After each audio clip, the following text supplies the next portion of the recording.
What's going on, everybody? Welcome back to another exciting episode of the Viall Files Going Deeper edition. I'm Nick, your host, joined by the household of Allie, Amanda, and Derek. And as always, well, not always, but, you know, recently, our pop culture correspondent, Natalie Joy. We have an amazing episode for you. Chloe Veitch today. Woo!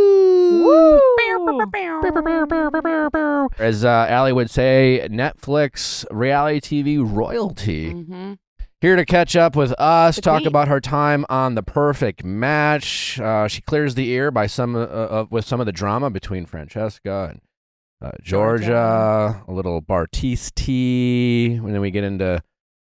It was really, really fun conversation with Chloe. I liked her when she actually admitted to not liking people. You know, not in a way that was like rude or dragging them, but like when she actually was like, oh, this is someone who I don't really fuck with. That made me like her so much more because I was like, you're not just being diplomatic, like you're being honest here. All right, lots to get into, lots to cover. We cover so much with Chloe, but before we do, there's more meat on the bone, so to speak. Always. Have you guys been following all of the Taylor Swift, Matt Healy speculation, dating? I love every part Why do you love it? Well, Matt Healy is the lead singer of the 1975. Yeah. Yeah. But he kind of looks like he is just going through it all the time. He looks like a TA at film school. Yeah. Like a grad student who's like there to like grade. And he drinks like 12 cups of coffee a day and only smokes cigarettes.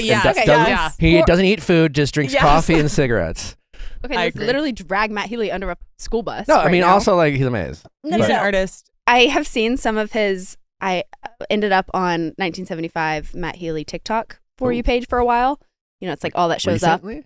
Up. No, it actually wasn't recently, but it was just like everything of him showed up on my... And he is very Elvis Presley-like. Do you remember how Elvis Presley would kiss women? Yes. Mm-hmm. That's what Matt Healy does. Ew. Yuck. Yeah, he missed out at shows. He just randomly kisses people in the crowd? Yes. I heard he'd stopped kissing people back in like January, and there was kind of speculation. It was out of respect for Taylor. January? I don't think it was because he was dating. She was dating Joe still. He was rumored to be dating an influencer. I don't want to put any like bad vibes out for Taylor, but when she broke up with Joe, the speculation was that Joe fucked up because she's out to dinner with all her friends, and then they unfollowed Joe afterwards. But if she is already in a relationship with Matt, isn't there some overlap? Maybe. What do you mean? They could just be like hanging out. Maybe. They also have known each other for like the past decade, so it makes sense. Especially if Joe did fuck up, for her to be like, peace out, bye. I'm in my hot girl era. And a lot of people are saying her and Joe broke up like a while ago, and it just broke in like end of April. So I heard somewhere that it was like January, which is crazy. And I've looked for it on the internet and like haven't found much else, but it's definitely like, I think also with the 6-year relationship, like you got to figure when it's an amicable breakup, like you fell out of love and both people are like, I respect you. Did you see that they both, so a thing that like Matt Healy does on stage a lot Other than making out, is he like looks into the camera. He mouths, I love you. This song is for you. Or whatever. There's like another saying. He does that at a show. And Taylor Swift just did that at her Nashville show. And he was there in the audience. He went to all 3 shows. Okay. That's not big. Nothing. That's something. But I don't think she's saying I love you. I think she's just like she's doing what he does. There's clearly something going on then. Yeah. I feel like I'm a child of divorce. Why? They're touching each other's privates. I miss Joe. You miss Joe. What did you like about Joe? Because he's a Brit. He's British. He was quiet and calming. He used to go to our shows. Dad used to go to our shows. Now I have a new dad. Why do you miss him? He's so much better than this dude. I don't know anything about him. I guess he was a figure of stability. Yeah. He was pretty boring. I forgot he existed, personally. I'm not a big Swiftie, though, so I'm sure the people who are plugged in knew him all along. He hung out in the background, for sure. He was what she needed. Well, you know who else hangs out in the background? Extras. And Tom Sandoval has the most extras. He's actively on tour with his band.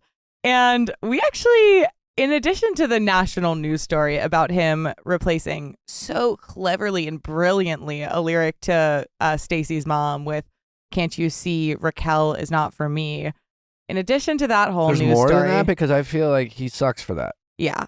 How do we feel about it? She's literally in a mental facility. He was yelling at us. And by us, I mean, like, you know, anyone who watches the show, Bravo Nation, Vanderpump Nation, whatever you want to call it, the Wi-Fi fam. TMZ. You know, TMZ, whoever was reporting, he's just like, Raquel is in a mental health institute. And, you know, and it sounded like he was being protective of Raquel, Rachel.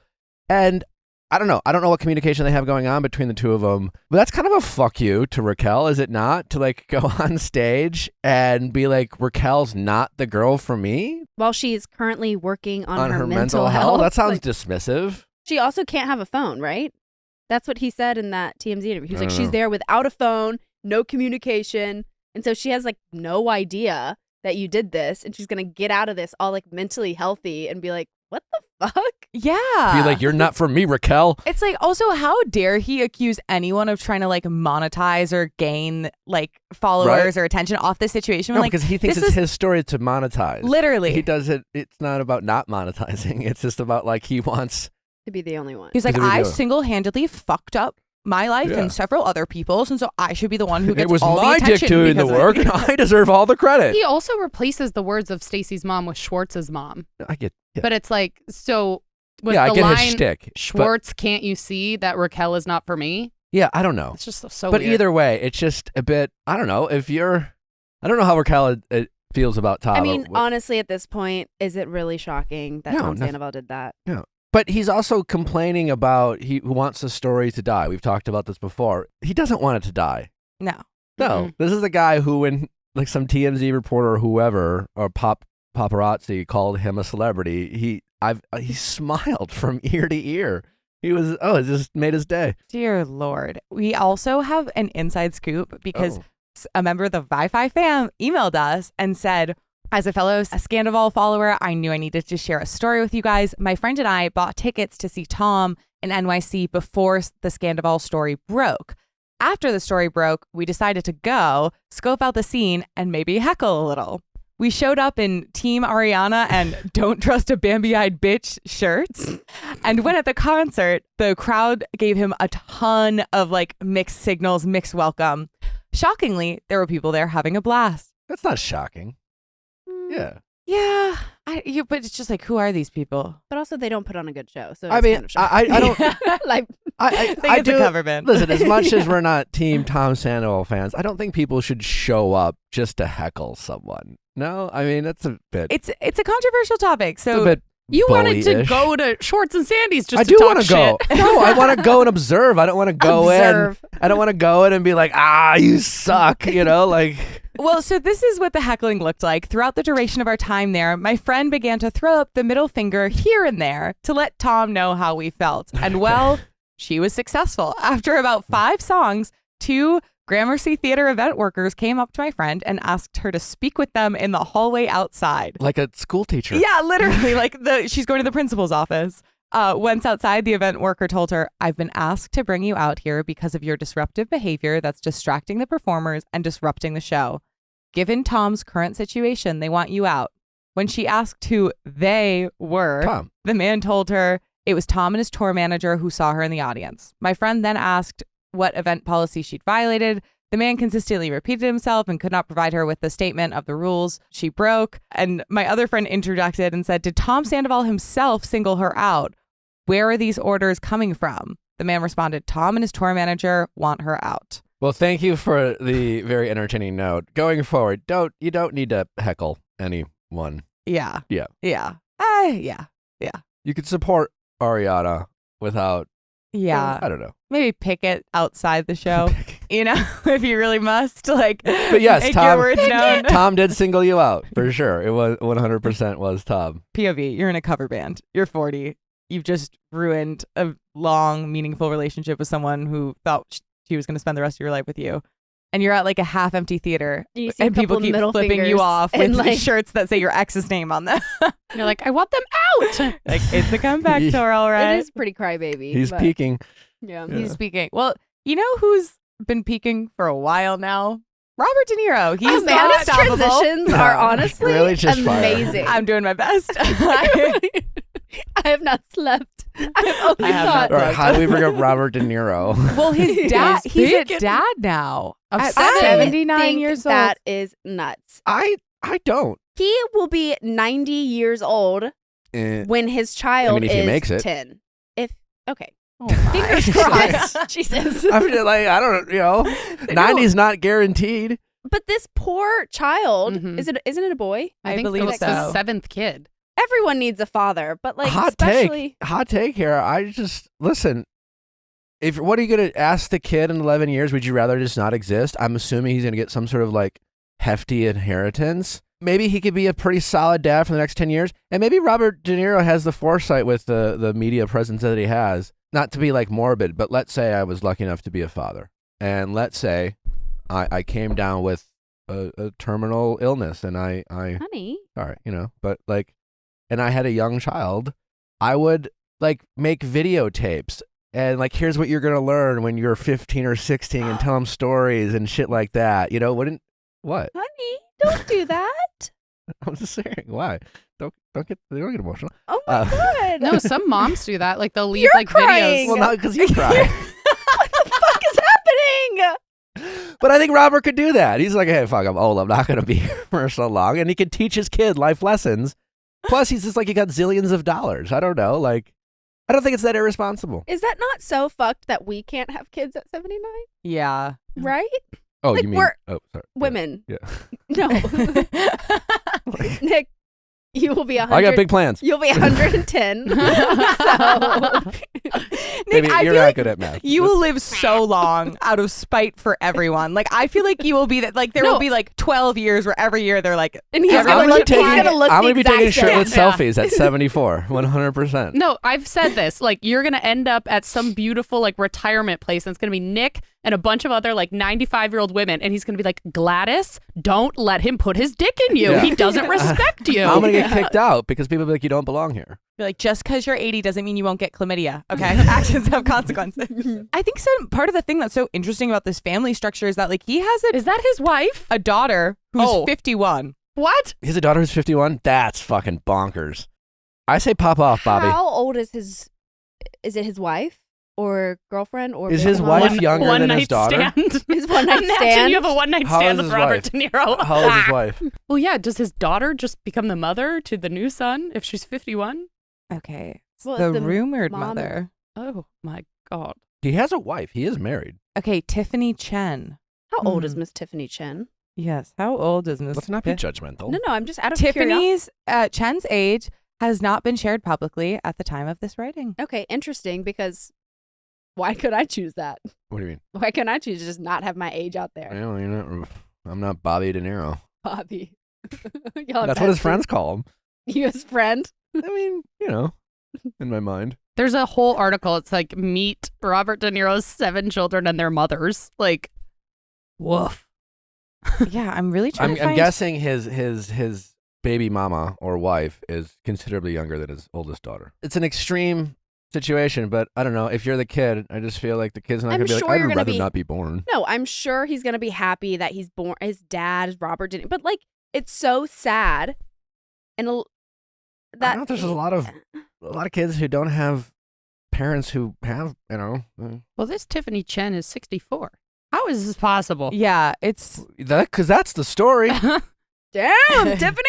I know, I Googled that. And We're over here saying, why can't we have kids when we're that old? Oh no, but we can. Huh. What? Tiffany Chen is a professional martial arts and Tai Chi instructor. Is she the mom? That's rumored. They've been linked together since 2021. They saw a baby bump when they were out to dinner. She's 64? I think that was maybe a different Tiffany Chen. I think there's a lot of wonderful people out there named Tiffany And Chen. Robert De Niro only dates Tiffany Chens? Well, there Oh, could be you a think you found different the wrong? Tiffany Chen. You think you on the internet? There might be multiple Tiffany Chens in Hollywood.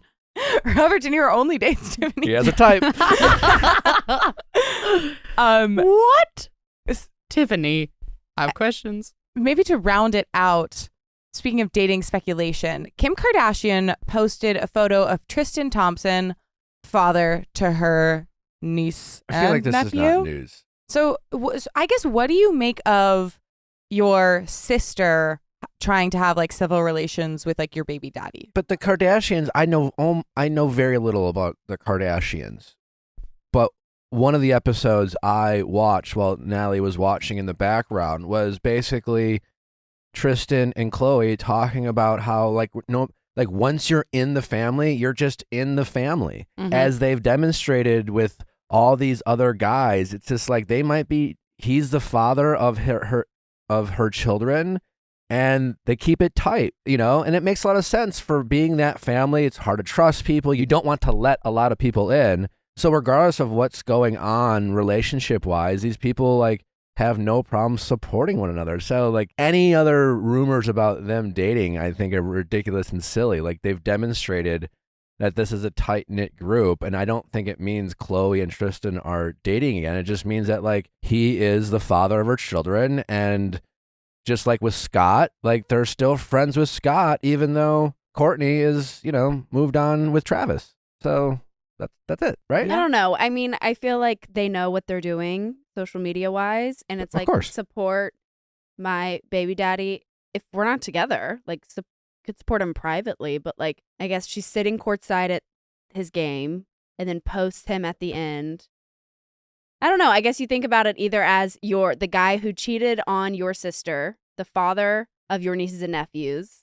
Yeah, but Chloe seems to be fine with it. Like she's hanging out with Tristan all the time. But isn't that the whole thing of people kind of speculating and getting in Chloe's business and trying to be protective of her and like prevent her from making those choices? And I also her fans? Yeah, and then potentially also people in her life. Like I feel like, and granted, I don't think it's as appropriate or like helpful or productive when fans do it, but it would kind of make sense if there was kind of more of a middle ground of like, yes, we respect you. Yes, we want you to have a successful co-parenting relationship, but I'm not going to go out of my way to post congratulations to you on my Instagram. Right. I think that's just them, though. Yeah, I think they'll it's just always like hype each other up. Yeah. Everybody. Well, we have an amazing episode with Chloe. Before we get into a very hot, passionate topic with Chloe. We talk a little bit about chivalry, and because she's a Brit, and I wasn't curious. I was curious about how does chivalry apply in the across the pond. Yeah, across the pond. And I said something that I did not think would be controversial or questioned about pumping gas for your significant other in a heterosexual relationship. Natalie, your thoughts? I think it's absolutely nuts if you are driving your car, or not driving, but it's your car, and you're with your significant other, and they do not get out of the car to pump your gas. They stay. You're saying as a woman dating a man? Yes, as a woman. They stay in the car scrolling TikTok while you get out of the car. Wind's blowing and your lip gloss. It's raining. It's cold. You're like, no, that's insane to me. And then they're just sitting in the front seat like not a care in the world. As soon as we pull up to the gas station. Same response yesterday. Chloe, you'll find out it's in the we'll get to it in the episode. So some redundancy here. You guys look shocked. Yeah. I've never heard of that before. Is it is that Southern? Like, did you do that and like for your girlfriends in your 20s? I've always done that. And I don't remember the first time Natalie and I pulled up in a car while she was driving, but it wasn't even a conversation. I just got out. I do think kind of the point you raise about the logistics of handing someone a card, just like, yeah, that would be the thing in my favor. Like, obviously it'd be like, a very nice thing to do. It would be like, weird, I guess. But like, what I'm saying is the guy, I just knew.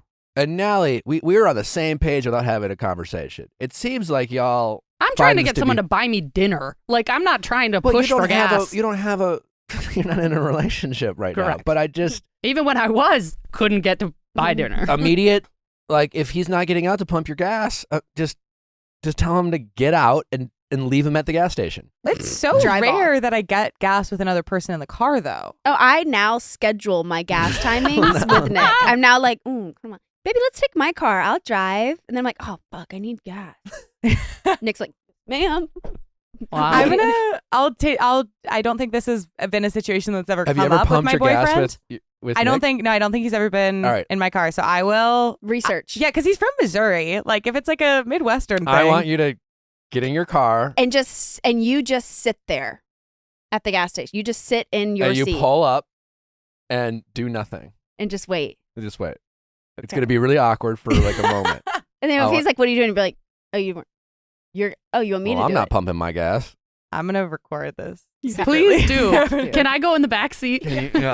Found footage. I just find it wild out there that when it comes to chivalry, I get how opening the car door can be, a little bit inconvenient. You're in a rush or like you got your hands full or whatever. I get, and like Nick does it sometimes. And when he does it, I'm like, oh, if he did it every time, I'd be like, fucking door. Like, go, But pumping gas is such a different thing for me. Yeah. I guess it's probably also because an ex of mine for like 3 years, he's literally what's on the bottom of my shoe, but he would sit on his phone and would not get out. And he'd be like, no, like would straight up be like, I'm not getting out. And I'd be like, all right. And I'd do it myself. And then I'd see all these like men like coming in and like, they would look at me and look at him in the car and be like, and just keep going. Like I feel like it's a known thing. Yeah, I don't. I'm gonna start looking shocked. for this. I'm curious for the people listening to this episode. And again, we get into it later in the episode as well. Like, are you guys just as shocked as Allie and Amanda and Chloe? Yeah. I do pump my grandma's gas because she has arthritis. Well, yeah, and we're not saying yes. we are not saying women can't pump their own gas. But when you are in the car with someone you're dating who is a man, and he sits in his car and listens to sports talk radio or on Twitter or on his phone while you get out of the car and pump your gas, like, I just strongly feel like this is not a guy who's willing to like ever really step up or go out of his way for you. Like, I just think any guy who's not willing to pump your gas, like, I would not expect a overly romantic guy who you can consistently expect to prioritize you and do the little things. Yeah, don't expect jack shit for Valentine's Day. Like, he's going to CVS on the way home to get some old wilted roses. Yeah. It's such a litmus test for a guy's willingness to... like, acts of service. Yeah, to like... I remember when I was moving, my dad was in my car and I was pissed and we were in like Hollywood traffic and I was so low on gas and I pulled up and I literally was grabbing my wallet and like pushing the door open to go. And my dad was like, I'll do it. And I was fully shocked, but I was like, what is this? But he's the only person that's ever done that. God, the parents, if you're raising a young man or daughter, this should be life lessons 101. Like, to your daughters, I don't care. My daughter will never pump her gas if she is dating a man. You're gonna have a gay daughter who's just her car's always gonna be. Like, she's like, she's but Dad, I'm gay. And I'm like, oh well, I guess you're pumping. Find a man. Just for the gas. Just for the gas. Just find a man to get gas with you. That's it. That's all you have to do. Find one at the gas station and just be like, my dad won't let me touch it. When it comes to chivalry, that is, in a heterosexual relationship, that's literally bare minimum. So let us know in the comments, both with this, like where you fall in the gas situation, and if there's like an equivalent thing for you, like an act of chivalry that you're like, this is an absolute like, must, huge you'll ick. open your door, but I won't. As the great Meatloaf once said, but I won't do that. Another one for me is the sidewalk rule. Like, if Nick doesn't push me to the inside and walk on the road, I'm always like, I could get hit by a car and you don't care. I will say that I appreciate, I've learned that from Natalie. I can't say that I haven't always done that. Natalie has taught me a few things that I will say now that I do it, I'm embarrassed that I haven't in the past. But the gas is something I've since my very first girlfriend. It was just like, I am not, and maybe it's because I grew up in Wisconsin. It was often cold and rainy and shitty weather, but it was just like, I'm not sitting in my car while you pump gas. Okay, well, Derek, do you pump gas for your lovely girlfriend? I haven't actually come into a lot of situations where we've filled up gas. What I have done, though, is her tires were low on pressure. So I went in to tell the guy to turn on the tire pressure machine. But did you do the tires? Yeah, I helped her with it. Like, we're like collaborators, Okay. I do agree. I think it is a little awkward just to sit in the car while they're doing something. Yeah. Like, you should get, like, if I'm not doing it, if I'm not doing it, I'm making sure that, like, you got to get outside, at minimum. That's like a bare minimum. Step outside. Step outside. You heard it here first, folks. Step out. Yeah, I don't know. It just seems like such a weird thing to just sit out and let them do. If you're out there and you're listening to this episode and you are surprised or disagree with my take and you are in a relationship with a man, I want to hear from the women out there who are in a relationship they've been in a car with their significant other and they get out and pump the gas, but they can give me an example of many other stories of how selfless and thoughtful and acts of servicey their man is in a relationship. I don't think any of you exist, but maybe I'm wrong. Am I making sense? Yeah. That's a bold claim, and I'm curious to see. Yeah, my guy, I put my own gas, but he does X, Y, and Z. I just don't think that exists. I think it's a litmus test for the type of guy you might be dating. If you won't For example, last night, Nick cooked us dinner, like he typically does. And he also, so he gets out and pumps my gas. He walks the sidewalk rule, cooks us dinner, and then Jeff puked. And Nick immediately goes to clean it up. And I'm just like, that stinks. I love being a woman. I love being a woman. I was like, oh my God, it's so bad. No, I can't even look at it. And Nick's like, all right. And he's just picking it up. And I'm like, what a man. Wow. I love taking care of the people I love. Anyway, we have an incredible episode with Chloe. Before we get to Chloe, just a couple housekeeping notes. Don't forget, we have another episode of Better Date Than Never live tonight at 9 p.m. Eastern. We're talking blowjobs, best practices, tips and tricks, how to give, how to receive. Do you need me to come on that episode and kind of... Whatever you want, baby. No, that's okay. We're just here to facilitate. I think Fuck Club would lose it. I'm like, all right, if you just grab it here. No, I think you would unleash, I think they're already a very rowdy bunch. And I think you would push it over the edge. It's a lot of fun. Yeah, people are making friends, popping off in the chat. If you haven't checked us out live, be sure to do. You're really missing out. For all those people who can't make it live, I know there's people in Canada or have Androids or just across the world who listen to this show. If it's a really fun show that we have, Better Date Than Never, and fear not, it is available to all the people who sign up for Viall Files Plus. In addition to that, we have update specials, 2 additional updates that we drop every month behind Viall Files Plus. We also, don't forget, we have in this episode a really juicy, emotional, empowering Sweat the Wedding, aka texting office hours, our caller who calls in, whatever we want to call it. You're going to want to listen to that one. It is a doozy. And if you like those types of calls, assuming everyone who listens to Going Deeper listens to Ask Nick, but if you like those calls, don't forget that every Monday, Ask Nick is available. And it's just a bunch of people calling in, sharing their relationship stories, problems, and struggles. And we all just collaborate with some advice. People find it helpful, inspirational, and fun. Be sure to check that out. Also, don't forget to give us a 5-star review if you're listening on Apple iTunes or Spotify. All right. Let's get to Chloe. Drizzly, the most convenient way to buy beer, wine, and spirits with delivery to your doorstep in under 60 minutes. That's right, people. Drizzly is making dreams come true from all the people out there who just want to relax, kick back, and enjoy their most favorite beverage, even if they forgot to pick it up on their way home from work. That's right. No longer will you get home from a long day of work and your partner, wife, spouse, whoever you are, and they say, did you remember to get the wine? And then you're like, ah, and then you have to go back and put your shoes back on and go to the grocery store. You don't have to do that anymore. No, you just go to your favorite Drizzly app. That's right, the #1 app for alcohol delivery. You just go there and you pick out your favorite bottle, your favorite beer, your favorite spirit. Doesn't matter what it is. And the best part is they have such a great variety. It feels limitless. So many wonderful brands that you've never heard of. Things that you haven't tried in a long time. It's a lot of fun. It really is. I am a huge fan of hard kombucha, which is kind of like a specialty product. And so I never am exactly sure which shops are going to have some of the more niche brands that are my favorite. And it is so convenient typing in exactly what I want in the app and having it go through every liquor store in my area to find the exact ones that have the product I'm looking for. And then I don't even have to get in the car. It just arrives for me. It is truly the best way to do it. And you can price match, because why pay more than you have to? So stop making excuses and make sure you download Drizzly. It's the #1 app for alcohol delivery. Download the Drizzly app or go to drizzly.com. That is DRIZLY.com. Drizzly.com.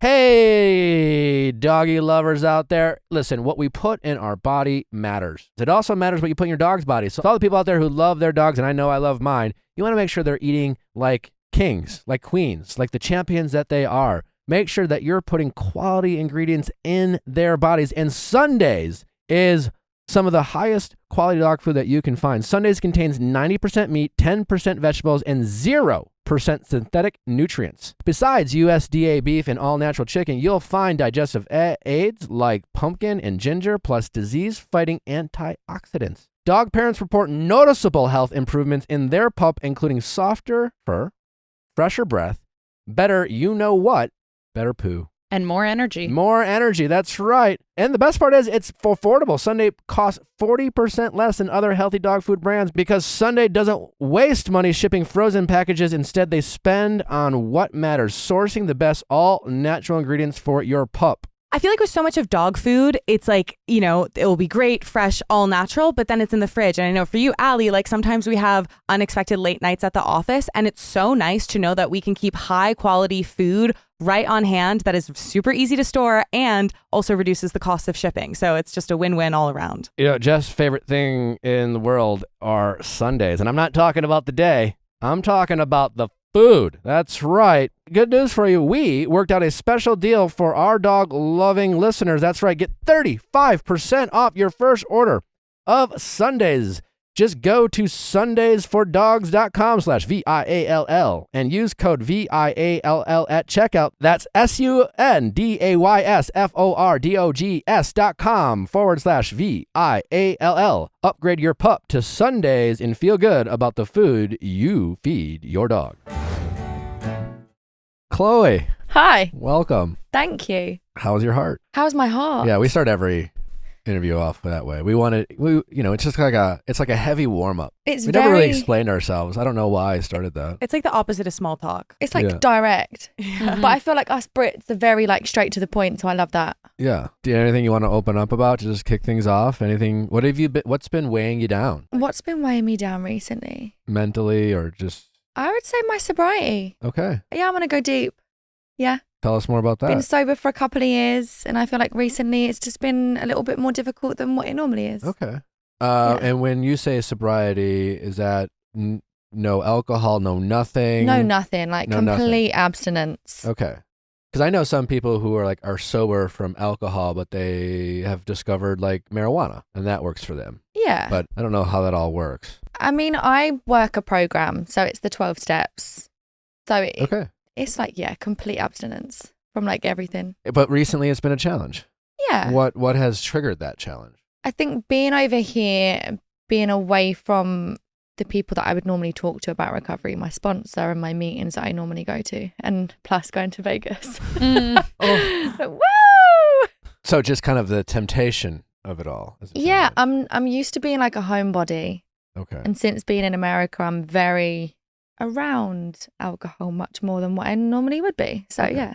And as someone who is sober and part of the 12 steps, how do you deal with, the sensation of feeling triggered? Do you reach out to a sponsor? Do you normally sit in the pain a little bit until I can't bear it? All right. And then I'm like, I'm going to call my sponsor now. All right. Yeah. But other than that, you're doing okay? Other than that, I'm fine. Yeah. Okay. But you wasn't expecting that. No, yeah. I mean, we keep it open-ended. I try to ask that question without expectation. Good. I try and be as transparent as I can be. That's great. So you recently got off a perfect match. That was fun. Was it not? Fucking wild.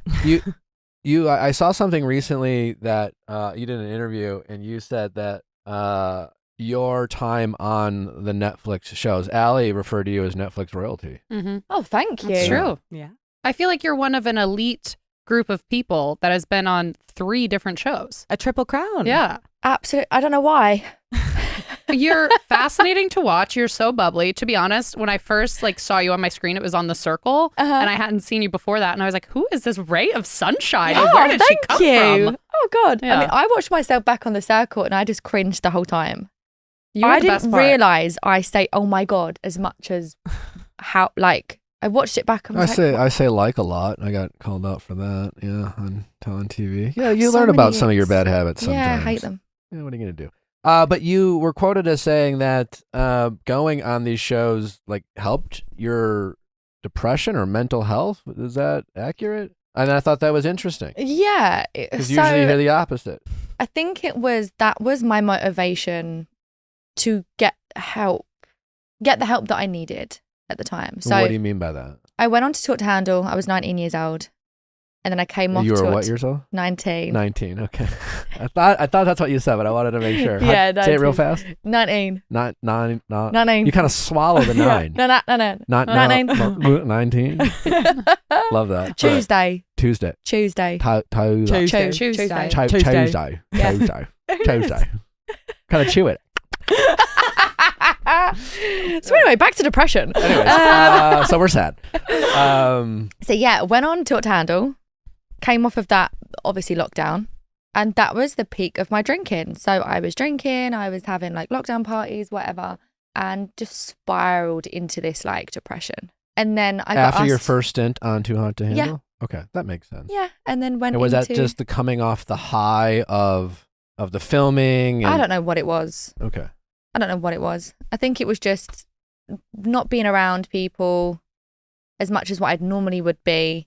Having this Netflix show hit number 1 for like months all around the world. Well, it's a lot of overstimulation in a very short period of time, and the come down can be a challenge. Well, I mean, I wasn't able to escape it because it was like on my phone in my house. And I couldn't leave. It wasn't like I was going to events and podcasts in person. Sure, yeah. It was all in my home. So yeah, I don't know.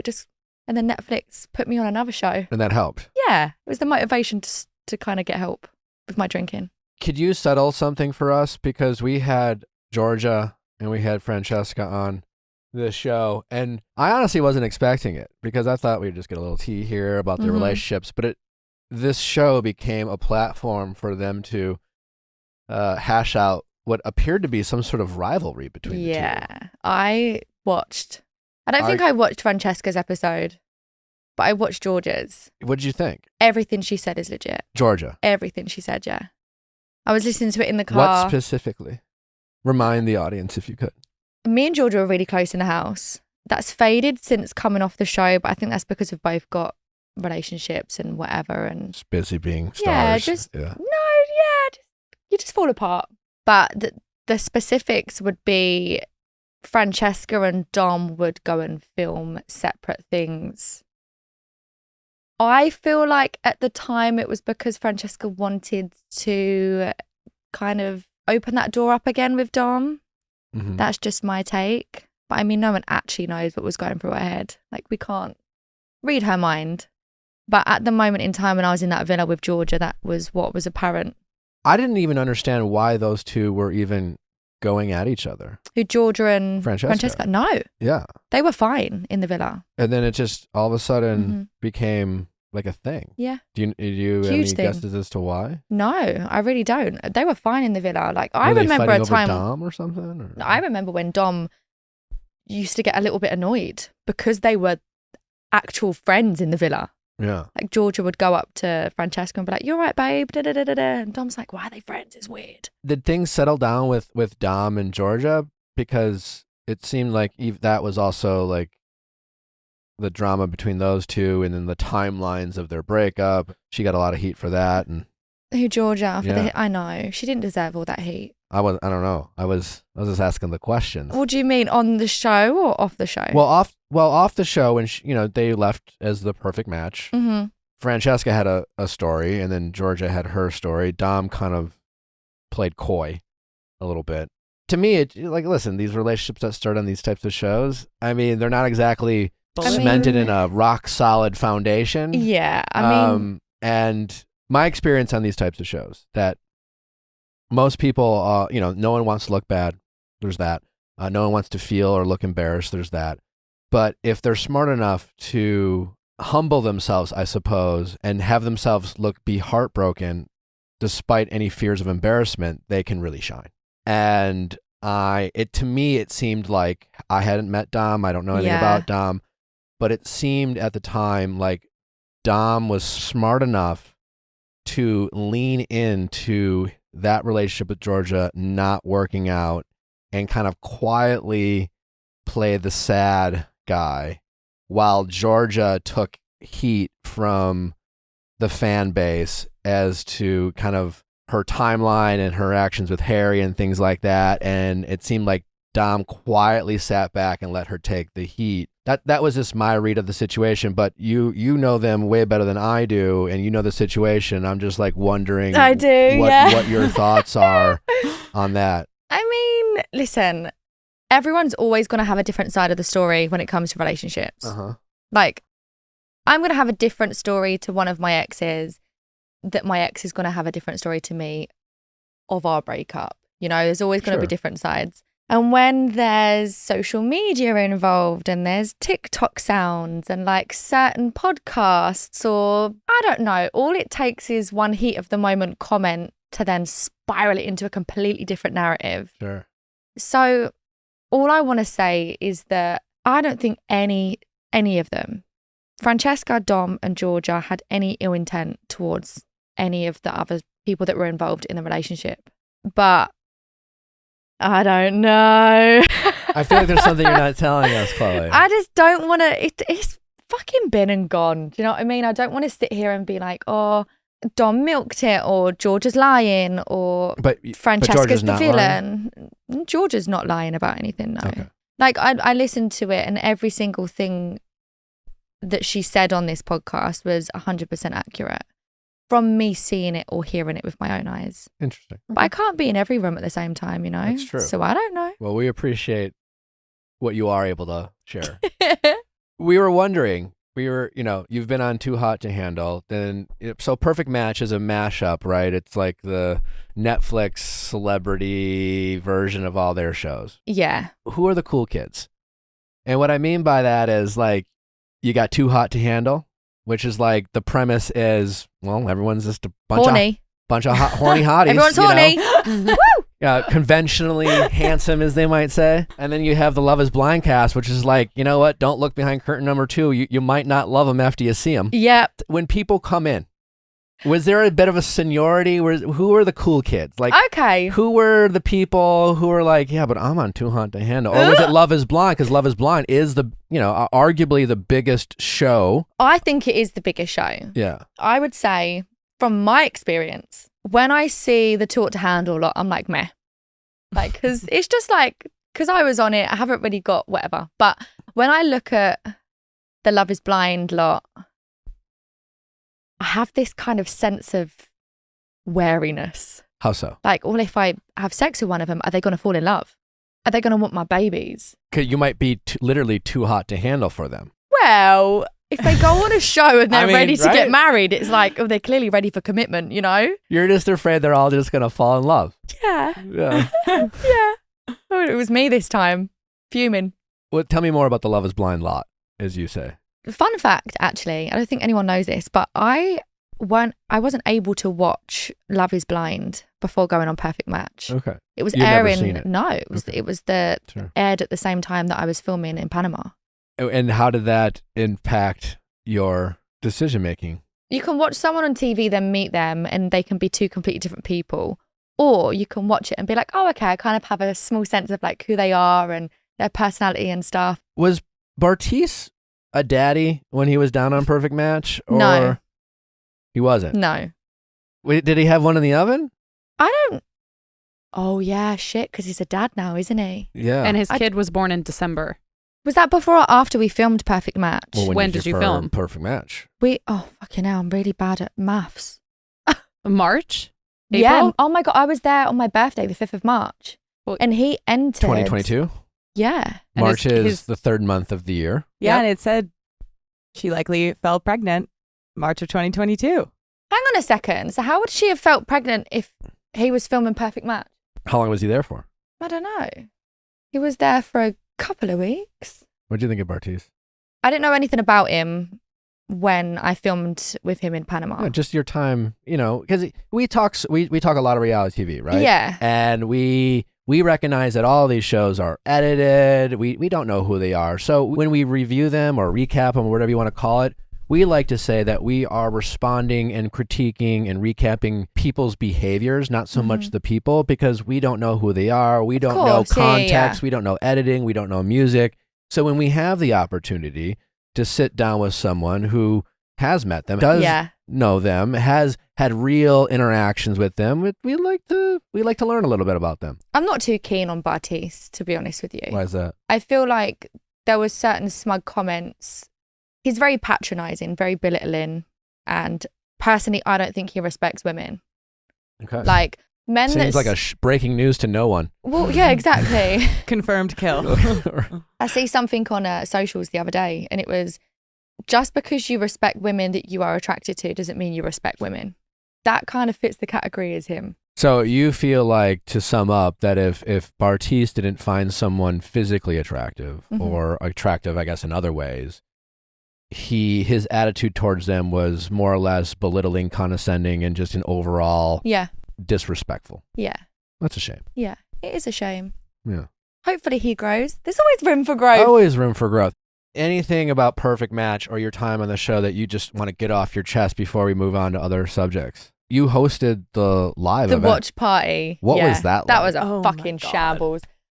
I really want to be a host or like a presenter. Okay. And at first when Netflix asked me to do it, I thought, my mistake, I thought they were asking me to host the Love is Blind reunion. And I was like, me? Really? I mean, honestly, they might have wished they had. Well, yeah, she was quite savage, wasn't she? But I done the watch party. Yeah. And then they were like, oh, by the way, it's not working. I'm like, what do you mean it's not working? They're like, yeah, it's completely crashed. I had to stand up and do some like crowd control. Everybody listen up. That's a good experience. Yeah. Was that your first time doing any type of hosting work? So it was my second time. The first time I done hosting for Talk to Handle after show. Okay. And then after that, I got asked to do this, and it was weird because it was in front of like 300 people, all of the Netflix executives. Like everyone was watching me. And the first thing I said was, you can't get rid of me. I'm like a yeast infection. Memorable. I mean, what else am I going to say? I mean, it didn't do worse than Vanessa, you know? Unbiased, you know? I love Nick. I have no stake in the game. What did you think of Vanessa? She got a lot of heat. She got a lot of heat. Yeah. Did you think it was fair, unfair? Are there questions you would have loved her to ask? So I'm sure that her job is to bring very confrontational subjects up, to kind of sit back and then let the rest happen. But I do feel like it was unfair, like some of the points. Like, I can't remember the names now because it was so long ago, but she was speaking to certain people and she was just very passionate, and she was being over opinionated. She seemed to be, that was the biggest, I think, critique that people had, is that she seemed to have picked sides. Yeah, she did pick sides. Yeah. Very obviously as well. Yeah. In front of millions on Netflix. But she actually sent some flowers. To Paul. Yeah, to say sorry to Paul. What do you make of that? I reckon it was for press. I don't know. Yeah. I mean, I don't know. It might have been genuine. I don't know. I've never met her. I feel like Marshall deserved more of an apology for how she handled her interview with Jackie rather than Paul. Because honestly, I think Paul did slap that girl's ass, personally. Did you? How else do you... I don't know. I think it was kind of like he moved past and he was like all anxious because the cameras... I don't know. I agree with you, Chloe. I think it was just a tap.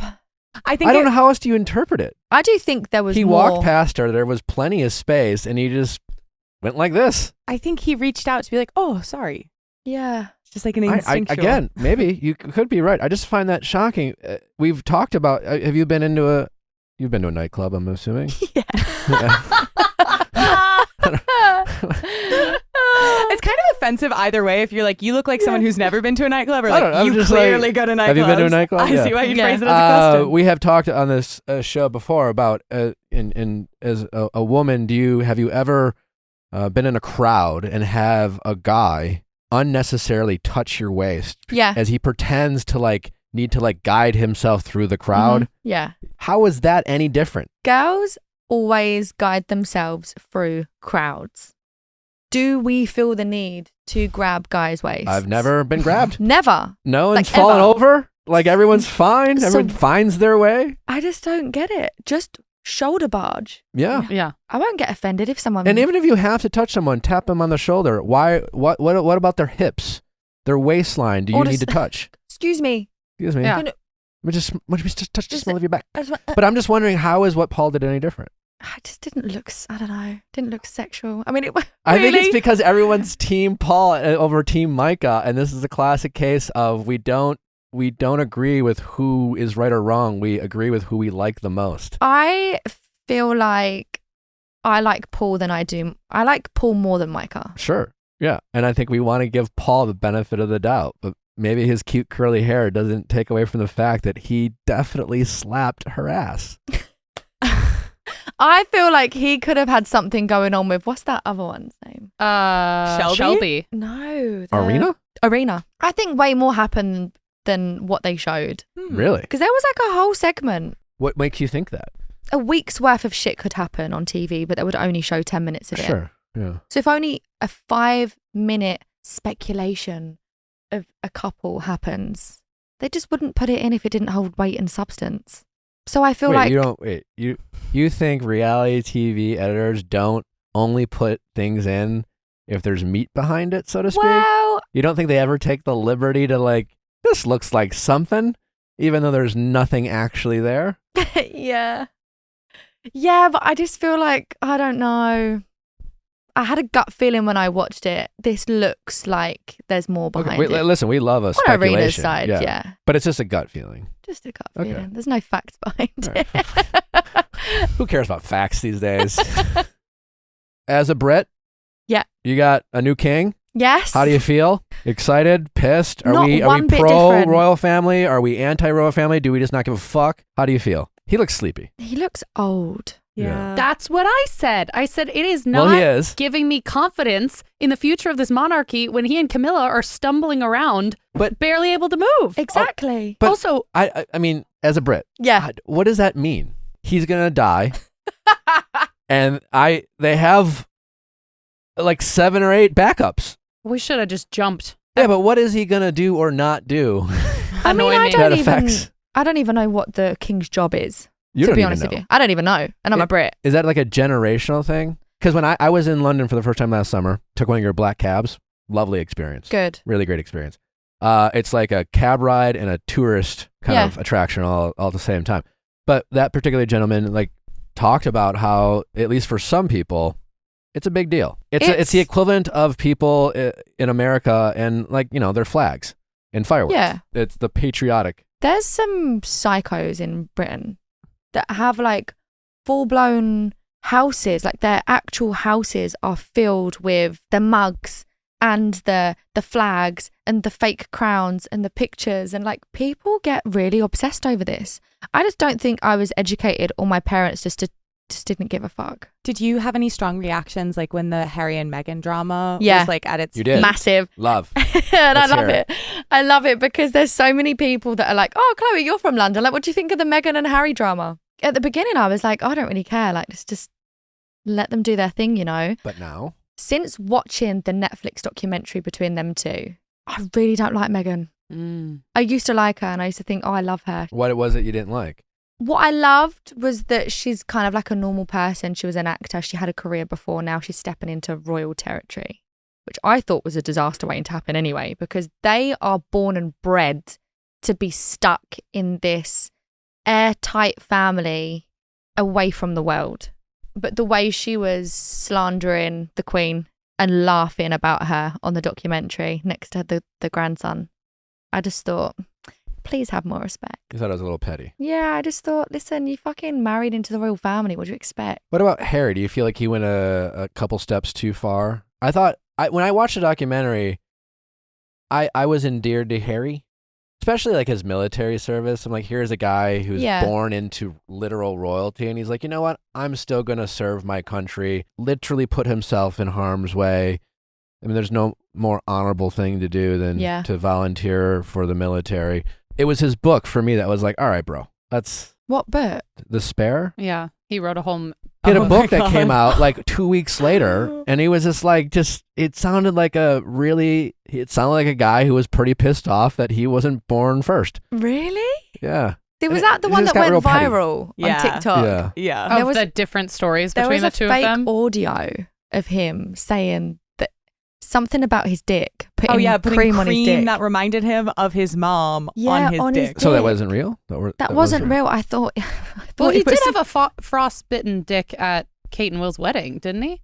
Fuck if I know. Should I just call him? Yeah. I'm pretty sure he had frostbite on his pee-pee. Okay. What from though? I saw a story skiing trip today that he got in a fight with his ghostwriter. Yeah, Harry experienced frostbite on his penis while on an expedition to Antarctica in 2011. What was the expedition for? Why his dick? What's an expedition? So I guess his Yeah, it's like hiking. Like what? I guess his mom really liked the Elizabeth Arden lip cream, and that was what he used when he had a frostbitten penis. That's what he used to jerk off? No, to help the frostbite. Presumably to just... I'm calling bullshit, and I think he jerked off using that lotion. He must have. Like, who even gets frostbite on their dick? Yeah. First of all, why would lip balm help with frostbite? Well, maybe if it's like extra like nourishing. No, I'm sorry. It wouldn't be my choice. When you're buying a cream, does the word extra nourishing come up? Oh yeah, I need this. Can you use this for frostbite on penis? Yeah. I imagine it's one of those afflictions where you're kind of freaking out and being like, what do I have?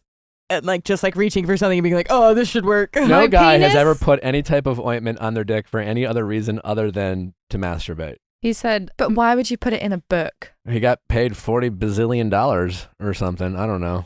my penis Maybe was for like every oscillating mention of his dick, he got an extra mil. between extremely sensitive and borderline traumatized. His penis. Go on, Harry. His penis was, or His penis was oscillating between extremely sensitive and borderline traumatized. what is that? It sounds like a headline about Megan. Yeah. The words oscillating and dick do not go together. Yeah, no. Bad combo. So not a Megan fan now, Not a Megan fan. She's gorgeous. obviously. Love her. Just don't love her. What would be, okay, you run into Megan, you're in the same building, you're heading to an appointment, you guys get stuck in an elevator. Oh, God. And she was like, you know what? You're British. You seem nice. You seem smart. What advice do you have for me? She's asking you. She's asking me for advice. Yeah. Like, do you have any notes? Like, did you see the documentary? Did you read the book? I'm having a hard time with this family. My in-laws are a pain in the ass. Do you have any advice for me on family dynamics and PR and like public kind of facing things? What advice would you give to Megan going forward? You'd just be like, if you could just try a little bit. Sometimes silence speaks 1,000 words. You think she just... She just needs to shut up. No, Like, just stop fucking rinsing it, all right? You're with the royal family. Now you're not. All your security's been stripped. Just live your happy life that you want to live. She seems to be doing that now. She seems to be doing that. And do you know what? I'm so glad that they're actually able to just live life now without the stress and the pressure of holding the royal family together. And she had to throw a birthday party. That's why she couldn't go. What? She didn't want to miss her son Archie's birthday Do you believe that? on the same day as the coronation. Well, they I didn't think she even just go to the coronation. Harry did. Well, Harry was Meghan there. didn't. Megan did it. She's causing so many problems. But would she have caused more problems if she went? Because then more eyes are going to be on her. People are going to be talking about Do you think her. she was? We don't even know if she wasn't even invited or if she uninvited herself. I think it's one of the two. And I think not going just makes it more obvious. And of course, the articles are going to lap it up. Oh, she didn't go to the coronation. But Yeah, I mean, Harry would- was already a distraction when he pieced out immediately following the coronation. Like, I don't know if I buy the excuse that she didn't want to be a distraction. I think to Chloe's point, she's already there or not there. It's already talked about. I think it's talked about less when she's not there. Because honestly, it's what we saw in the documentary too, of they started throwing things at Meghan when all the headlines between her and Kate were just Meghan, Meghan, Meghan, Meghan, Meghan. God, could you imagine like a perfect match set up with like the royal family and just like a family counseling session between like the king and Meghan and Harry and I would William love and it. Kate? I'd love What it. a show. Chloe will host. Yeah, I'm the host. Yeah. I'd love it. I'd love to just sit inside the royal family's walls just for like a few seconds. I'm sure we have an imagination as to what it would be like. But I bet you any money it's not even close to what we think it would be like. And that's why sometimes I have a hard time judging Meghan because I don't fucking know what she went through in that royal family. We're not here to judge any of them. We're just here for the entertainment. They are giving and we are receiving. Do you feel that way about yourself? Like, how do you deal with the stresses of putting yourself out there? I mean, I feel like obviously being on multiple Netflix shows puts me out there anyway. I try not to do that much on social media. Social media I just have like fun with. I try not to draw certain attention to certain points in my life. Like I'm in a relationship right now, but I haven't shown him yet. Oh, okay. So it's almost like, how'd you meet? So we always lie to everyone else and say, oh, we met through mutual friends because it sounds better. And so he slid into your DMs? But we actually met on Raya. There you go. Oh, love that. We applaud the honesty. Yes. Yeah. I don't understand. When did mutual friends in grocery stores and libraries or coffee shops become the romantic version? Is it just because of the meet cute kind of concept in movies? Like, why do we care? I mean, if you're going to lie, do it properly. If you were going to lie about meeting like a girlfriend, I don't know if you're single or not, but if you were, okay, so you're in a relationship. Yeah. And if someone said to you, how did you meet? And you were going to lie. If I was going to lie? We just tell people she slid into my DMs. Oh. But if you were going to make up like a meet cute story, like what would be your dream? Well, that's the thing. That's why, like, why is the produce department that much more charming than the DMs? You know? It's like, yeah, we were at a Whole Foods and we both grabbed for the same melon. And then like, you know, we found... Yeah. Or like Air One. Have you heard of that? Is it Air One? You said it like Hermé. Air One. Air One. I mean, listen, like I think our story is kind of funny and embarrassing, and if you believe in the whole like, you know, serendipitous types of things, I mean, this is the shorter version of the truth. I lived in Venice at the time, Venice, California, and I used to get chair massages at the Whole Foods just because I love a good massage, and I went so much that I built a rapport with my massage therapist, Diane. Shout out Diane. And this was a few years back, and as a content creator, you know, they're always telling you post more. Yeah. And I was like, I hadn't posted in forever, and I was like, hey, can you take a pic of me? I haven't posted in forever. And so my massage therapist walked out with me to the parking lot of a Whole Foods, snapped a picture, I posted it, and that's what showed up on Natalie's Explorer page, and that's why we are in a relationship today. Wow. So that could not be more kismet or romantic. So Thank you, Explorer page. That is literally... Is Diane making a speech at the wedding? I haven't talked to her. You know, we lost touch after You've literally the pandemic. lost touch. Literally. I miss her hands. Yeah. I just can't believe you used to get massages in Whole Foods. Yeah, I think fuck. How does anyone do that? I've never seen It's always a fine, but masseuse. one time I had a lady walk up to me and whisper in my ears something that like she didn't like about my time on reality TV, and it wasn't nice. Oh. Oh my. And then Diane, because I never like talked to her about like who I was or anything like that. I was like, yeah, people are fucking weird. Oh my God. I was saying it seemed like it was a rando. Yeah, just like a random person. It was wild. Yeah. What did she say? It was just like, I didn't like you on the show or something like that. Oh, Or wow. I can't believe you said that. Or I don't know what I'd do in that situation. I didn't really do it. Yeah. You just let people come and go. Yeah. I read somewhere that used to be in the pageant arena. I done one pageant. One. I fucking hated it. You did. But it taught me a lot. I went to South Korea for like 2 months on my own. Okay. At like 17 years old. 17. 17. 17. There we go. Yeah, so some of the models... You guys just throw away letters. You're like, we don't need that. No teen. 17. We're just very lazy. Trying to think I of mean, other words. I should be... I mumble all the time. Like the British language is right up my alley. Yeah, because it's clearly Just, working so well. Yeah. This is great. You're killing it. Yeah. But it's more of an Essex thing than like if you're doing like a standard like so you posh. only did it once. The reason why I asked is I don't know how familiar you are with Vanderpump Rules. So I love Vanderpump, which is Lisa. Yeah. Yeah. From Housewife. Yeah. Who is also British. Yeah. Yeah. Didn't realize she had her own fucking show. Whole thing. That's crazy. Yeah. And it's what, 12 seasons in? Yeah, and it's wild right now. Season 10. But one of the main characters, she just is, whether you like it or not, her name is Rakul. Okay. She talked about how she's now 28, right? Mm-hmm. But she aged out of the pageant world. She's too old. And that was a big deal for her. But I was just wondering if you had any kind of insight into what that experience was. But you only did it for one time. And Yeah, I done it once. It wasn't really your thing. I mean, I came like third. Nice. Out of a good amount of people. Better than Raquel. Yeah. I don't think did she ever take third? Top 15. Yeah, she was top No. 15. Well, it must suck. I don't know. I wouldn't know. It just like any industry, it has its ups and its downs. British chivalry. I'm curious about that. I was actually talking with Natalie, my fiance, Mm-hmm.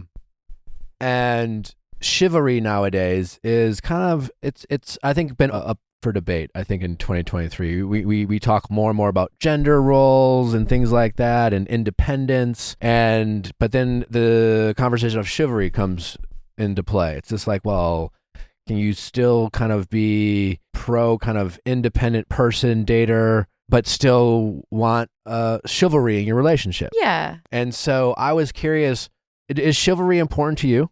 And what are some traditional moves of chivalry, like opening the door, walking on the outside of the sidewalk, picking up, the bill, pumping gas? What are some chivalry things that you will let slide? And what are some ones that if they don't do, it's an absolute no-go? I have one that's in that list that if a guy doesn't do, I think any person who dates a man, I guess, but any heterosexual relationship, you should leave. If your guy doesn't do this 100% of the time, you should not date him. But I'm just curious if you have. If I have one of those. It's in the list of ones I listed. Okay. So what would you list on that? You just want me to say it? Yeah. Pumping gas. Oh, okay. Yeah, I feel like if you are dating a guy and you're driving and he doesn't pump your gas, if a guy sits in your car while you get out and pump the gas, break up. See, I didn't even realize that was a thing. I've done that multiple times. Do you give the Amanda card has to a them? look of. Do you give the card to them? Do you still pay for the gas? You don't have to pay. So they're going to pay and pump? You should pay for your own gas, especially, in an early dating situation. But they're supposed to go out and do it. Fuck yes. Okay. I just think that is. No, you disagree? I just hadn't heard of that as like the I just couldn't imagine chivalry ever sitting in a car while my girlfriend or just literally any woman I'm friends with. You're very passionate about this. Yes. Yeah. Very passionate. I am. I've never heard it before today. Have you pumped gas while some guy friend of yours sat in a car? Yeah. Many times. I think for me... So rude. Am I alone here? Are people listening? That would be lovely, but it doesn't happen. It should. Yeah. Say in the comments what you think. Yeah. I'm disgusted by all the men who would not get out of the car and pump their girlfriend's gas. I see it from the standpoint of gas stations. I feel like are one of the prime spots for getting like catcalled or like people kind of like saying shit to you. There's so much like. So I guess from that angle, I could maybe see why it would be like a nice courtesy, but it's the part that I'm like sitting in the car and it's a whole process. And if depending on where you are, the weather could be not as lovely outside. It could be cold. It could be rainy. It could be windy. There's just so many opportunities to step up. Like opening the door, like I'll acknowledge it once in a while, like, hey babe, I'll get the door for you. But there are plenty of times where like, Natalie and I are getting in the car and we just get in the car, and there might be times where I'm not running to the door to make sure I open it. Like I always try to remember, but there are plenty of times where I just like drop the ball, so to speak. Right. But like pumping the gas, I just couldn't imagine sitting in the car while I just be like, I'm on my phone checking Twitter while she's out there. Yeah, maybe getting catcalled, maybe getting gas in her hands, maybe just getting wind in her face or rain in her hair. Not the wind in the face. Oh no! I'm not saying she can't to catch on fire. I'm not saying she can't do it. Clearly she can. I just like it's such a easy thing to do to say, hey babe, I got this. Yeah, I mean, I would love that. My current partner does that. He does. But I can't drive over here. He drives. I haven't got an American license, so he has no other option than to put the gas in the car because it's his car and he's driving. But even if you're riding shotgun, because I hate driving. Natalie often drives us, but I'm always pumping the gas. I strongly feel for anyone listening, including you, if next time you're in the car with a guy and you're driving your car or he's driving your car and you need to get gas, you just sit there and look at him and be like, whenever you're ready. Yeah. Here's the credit card. Or just replay this part of the podcast to him or play this bit of the podcast in the car before going to fill your car up with gas. Map it out. Be like, you have to be 14 minutes in. I just think if a guy is not willing to do that, I promise you there are going to be several other scenarios in which he is not willing to go out of his way to do something to make you feel special or prioritize you, because it is such a simple thing that I think is very much appreciated. And then when it's not done, it's like, oh, I miss that. Yeah. And then if you end up breaking up and she gets with someone else and that guy doesn't do that, then it's like she automatically misses you. So you're setting the bar high. Not even. It's the easiest thing in the world. I can't believe this is a hot take. I mean, we're experiencing men over here that like have us pay for dates. So it's like, what do you expect? Exactly. Yeah. So anyways, okay, I'm alone here. But what are there things when it comes to chivalry? Do you have any ones you really appreciate versus ones you don't give a shit about? I've started to notice that for me, when I'm walking through a crowd with my fella, he has to walk in front of me. In front? Yeah, I want him to lead. Yeah. It's like an alpha thing. Yeah. So he can touch people's backs, of course. That's the only way you can get through a crowd. Slyly slap people's bums. But for me, that is like makes me feel more protected. When I'm like behind him, he's moving through the crowd, enforcing his way through, holding my hand. Interesting. So I think that's really interesting. I honestly, it's a good note. I'm going to ask Natalie what she thinks. But recently we went to Stagecoach. It's a crowd. I think Natalie's pretty beautiful, and I think men, I'm sure, find her attractive. I have found that sometimes I like walking right behind her, with my either holding her hand or like sometimes I'll just grab like a belt loop or something. It's just kind of a cute little thing, because I have found, well, as we know, men can be gross. Yeah. Little eye with her little, and so it's a eye. What's the word? Eyeballing her. Eyeball. Well, I like calling out guys, especially when they're with their girlfriends, because if a guy is, if you're like with his girlfriend, whether he's in front of her or behind her, she can't really see his eyes, and it's very easy. I'll see a guy like in front of me, right?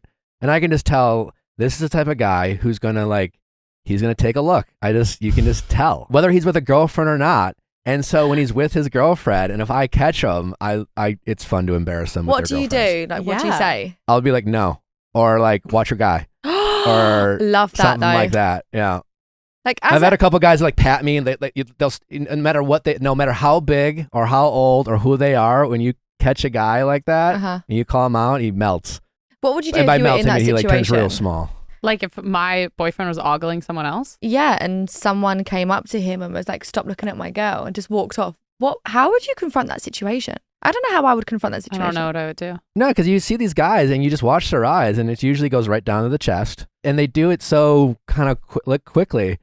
So just so you know, ladies, when your guy's walking in front of you, just be careful. Chances are he might be looking at someone's boobies. Yeah, but also if they're in front, like Chloe was saying, then you're kind of like shielded in a way. Yeah. What do you mean shielded? If I'm walking behind someone, you can't see his eyes. No, I know. I'm just saying no one can ogle you. Yeah.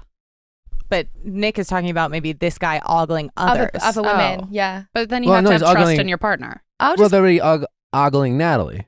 I'm so confused. I can't see them ogling Natalie if I'm in front of her. But your body is blocking her. I'm not like covering her. If we're holding hands, it's not like she's invisible. I'm so Who's ogling who?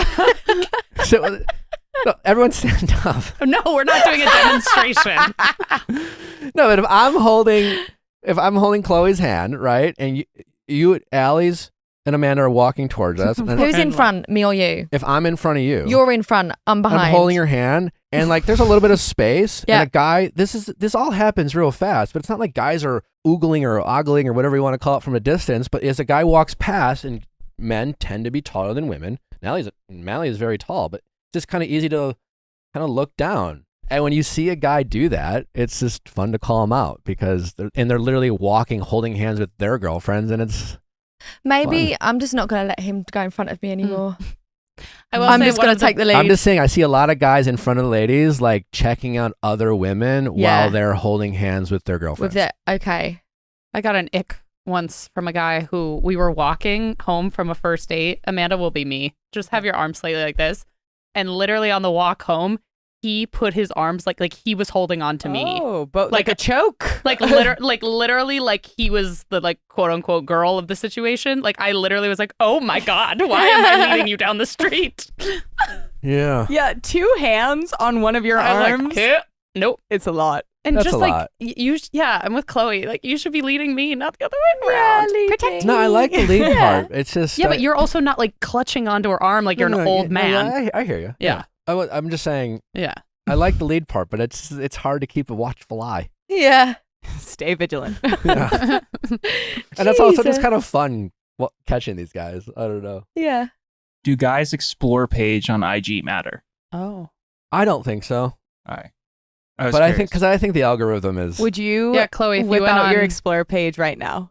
Would sure, I what? But I won't. Like if you went on your boy's Instagram to look up something, and then you saw his explore page was like all girls in bikinis. Oh, would we've that already bother you? had this conversation. Yeah, it does bother me. Yeah. Yeah. But he's an athlete, and most of his content is like his profession or cars. Because we were watching TikTok, and his algorithm is cars. See, the TikTok algorithm, I think, is more damning or fine-tuned. Fine-tuned. I think it's more damning because I think it's a direct result of what you're watching. Exactly. And I think the Instagram algorithm, it's just how does some of this shit show up on my page? Yeah. It's like, okay, so I think TikTok is a little bit more, if you're scrolling through your man's For You page and some hotties come up, then it's like, then I think that's more problematic than the Instagram Explorer page because I don't feel like that one makes much sense at all. I used to do that on early dates. Just be like, whip out your For You page right now. Oh, no. Just to see what, Really? Yeah, like on like a third date or something. Okay. Yeah. It's better than first. It's a little heavy. No, yeah. And this is like,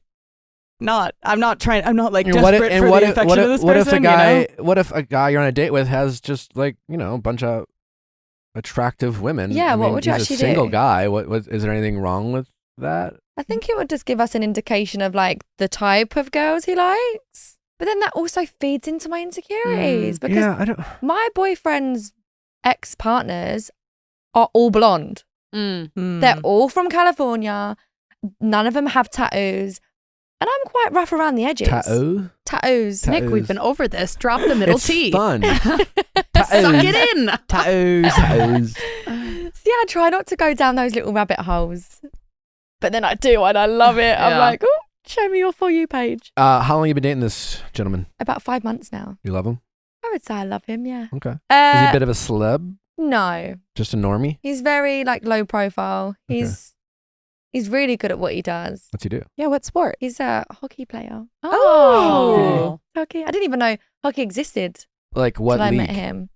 So he was in the NHL. Oh.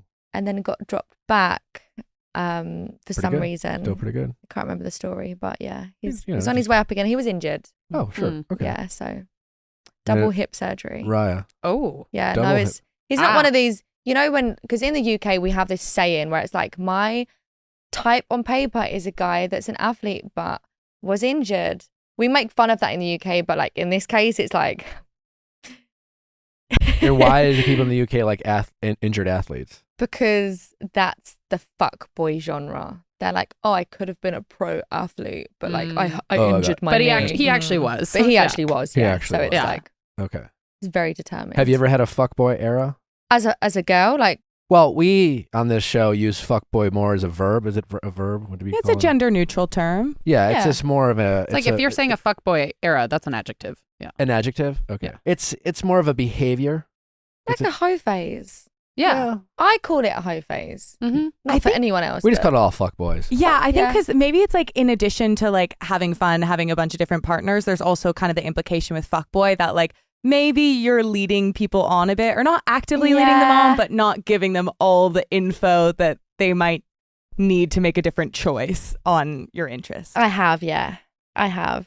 My era through that phase, I would say, a couple years ago, I would physically tell people like, I love you, which was bad and toxic of me. Early on? Yeah. In the dating? Yeah. Why? Yeah. Did you know consciously you didn't love them? Oh, no, it wasn't. Or you were just more, I love this feeling, I'm going to call it love because it feels and sounds good. That one. Only to realize that maybe I didn't feel that It way. wasn't, and now so just a little bit of emotional immaturity. But yeah. And you were only 19. So like. Yeah, I'm much mature now. Much more mature now. Are teenagers going around like calling each other love bombers? Yeah. I bet they are. Can't they just be it's like middle school boys are getting in fight? You're a gaslighter. I bet they are. Honestly, I bet they are. And they're just like, fuck, man. I got it wrong. I was not You've been a narcissist since the 9th grade. Probably. Yeah. I didn't even know what gaslighting was until like 6 months ago. Now it's being used fucking everywhere. Everywhere. Yeah, I've given up. Yeah. It used to be a fight that Nick was fighting, but and now you're fighting the gas fight. You used to be gaslight, and now you're pro pumping gas. Now it's just a word. What is an extreme love bombing situation though? Because I mean, I've been bought plane tickets, Louis Vuitton handbags at like 5K plus. Looking back in hindsight, is for me love bombing because of the type of person he turned out to be, because he invoiced me for all of the gifts that he got me. What? Yeah, it was really bad. How did he invoice you? So he emailed me, but when I blocked his email, he then messaged my mum and was harassing my family. I actually got him arrested. Oh my God. Yeah, he was arrested. For what? Harassment. Oh wow. Like extreme harassment. I'm so sorry to deal with that. It's fine. It comes down to my emotional immaturity at the time. But I feel like I've grown from it. I don't think that's your fault that you got harassed. No. But that was the extremeness of the love bombing. And he loved bombing you how? expensive gifts, plane tickets. Yeah. Yeah. From very early on. But And love then- bombing, just to be clear, is doing those things with an ask behind it. Like you're doing it specifically to an illicit something. It's Yes. rather than, people mistaken love bombing when you're using the word, which is just saying, getting excited and saying I love you a little too quickly, while mature and reckless and, in times can be harmful because people can take it seriously, isn't But it necessarily sounds love like bombing. maybe he was more of the manipulative type. Very. Hmm. Yeah. He wanted something back from you. It would be, why won't you do that if I've got you this? Yeah. Mm. Or that there you so it's like using it against me. When there's an ask The you behind, wouldn't be nothing if it wasn't for me kind of attitude. there you go. Yeah. That's That the would be- definition. You chalk that up as love bombing. Yeah. Yeah. Yeah. Speaking of relationships, should we get to our Sweat in the wedding. Sweat in the wedding. caller? It's a Yeah. doozy. How's it going? It's all right. What's your name? I don't believe you. Zoe, Zoe, how old are you, Zoe? 27. How can we help? I'm thinking about calling off my wedding and leaving my fiance. Okay, well, how long have you been engaged for? We've been engaged in 2021, so almost 2 years. And how long were you dating before you got engaged? A year and a half. Okay, just sum up in one sentence why you think why are you considering leaving your fiance and calling off the wedding? Just to sum it up, I guess there's a lot of trust issues there. Okay. There's things that have happened in the past that I'm not entirely sure I'm able to get over Okay. moving forward. Did he cheat on you? Yes. Okay. How did you find out? He went on a guy's trip and the girl looked him up on social media and messaged me. How far into the relationship was this? Yeah. Was this like in the early stages? No, we were engaged already. So it was actually a year ago. Okay. Oh, All right. Well, I'm sorry that happened. That sucks. That's okay. Yeah, it How does. did you address it with him? Because obviously you stayed together. You're still engaged. When's the wedding, by the way? Yes. It was next month, but it's like postponed right now When did you postpone it? after I found out that. Okay. And Yes. so after you found out that he cheated, you postponed and you have yet to set a new date, so to speak? Correct. Okay. Correct. Okay. Yeah. Who knows about the infidelity? Everybody. Everyone. Wow. Okay. Mm-hmm. All right. Yes. And is that your doing or more his doing? My doing. Yeah. Okay. Yeah. It's been a year removed. How do you feel about that? I imagine when you first found out, you're going through a million different things. Your head was spinning. Probably wanted some justice. And listen, you were the victim in that scenario, and you probably told a lot of people. After the dust settled and you decided to stay with him, did you ever regret telling as many people as you did? For sure. Yeah. Especially my family. Yeah. It definitely took a toll on our relationship. Because did you find that it was easier for you to forgive him than it was for them? Oh, 100%. Yeah. Yeah. So you decided to stay with him for now. Mhm. Like, how did things play out after you found out? Did he cop to it right away? What was the reason you stayed in the relationship? So I had suspicion that something had happened and asked several times, and there was obviously all denial until I found out. And once I found out, I don't like to use the word gaslighting, but I just feel like I was a little gaslit, and I know you don't love when people use that. We were just joking about it. That's fine. But what? Yeah. Give us an example of why you feel that way. Yes. So once I found out, he kind of like twisted it like, well, you're never going to be able to get over this, so I think you should just leave me. Which in turn like made me feel like, because it then made me feel like, well, why aren't you giving me the chance to see if I can get over it? Or like, why aren't you, fighting to help me get over it? His energy wasn't, I fucked up, I'm so sorry, what can I do to fix this? What can we do to... That wasn't that. So he didn't admit the cheating scandal straight away. It was like you confronted him, he denied it to a point until you had like factual evidence that like you cannot deny this anymore. Exactly. And there's no wrong answer because it's a very vulnerable situation you're in. But I'm curious, what made you stay in that relationship? I feel like once he like wasn't fighting for me, it almost like made me feel like I needed a sense of like validation that he like wanted me. Yeah.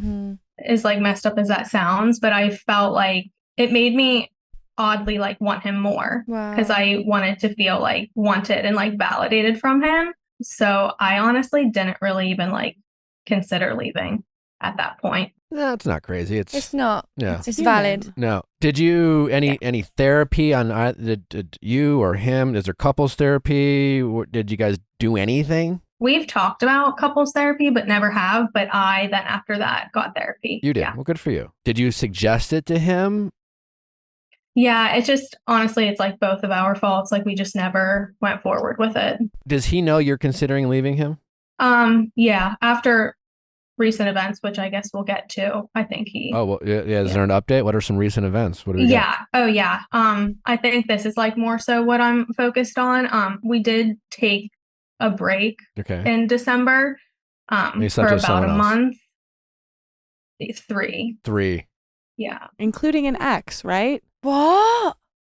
Yeah. And how did you find that out? I had suspicion again and asked like several times and like said like it's okay, I know we were broken up, like I just like kind of want to clear the air so I don't hear it from other people and I'm blindsided, and like absolute all denial. So I went through his phone. So he didn't even tell you? No, he denied. Who instigated the breakup or the break? He did. Okay. What was the purpose? What was his reasoning for the break? It's so embarrassing, but I went out and he didn't like what I wore. Huh? He didn't like what I wore going out. He thinks it was a little provocative. He sucks. He's a little provocative for sticking his dick in someone. Have you ever cheated on him? Has there been any suspicions about you and another guy for him to even consider feeling insecure about you going out in a sexy outfit? No, I mean, early, like literally like the first month of us dating, I wasn't sure about him. So I was like still seeing other people, but he knew about that. That's so normal.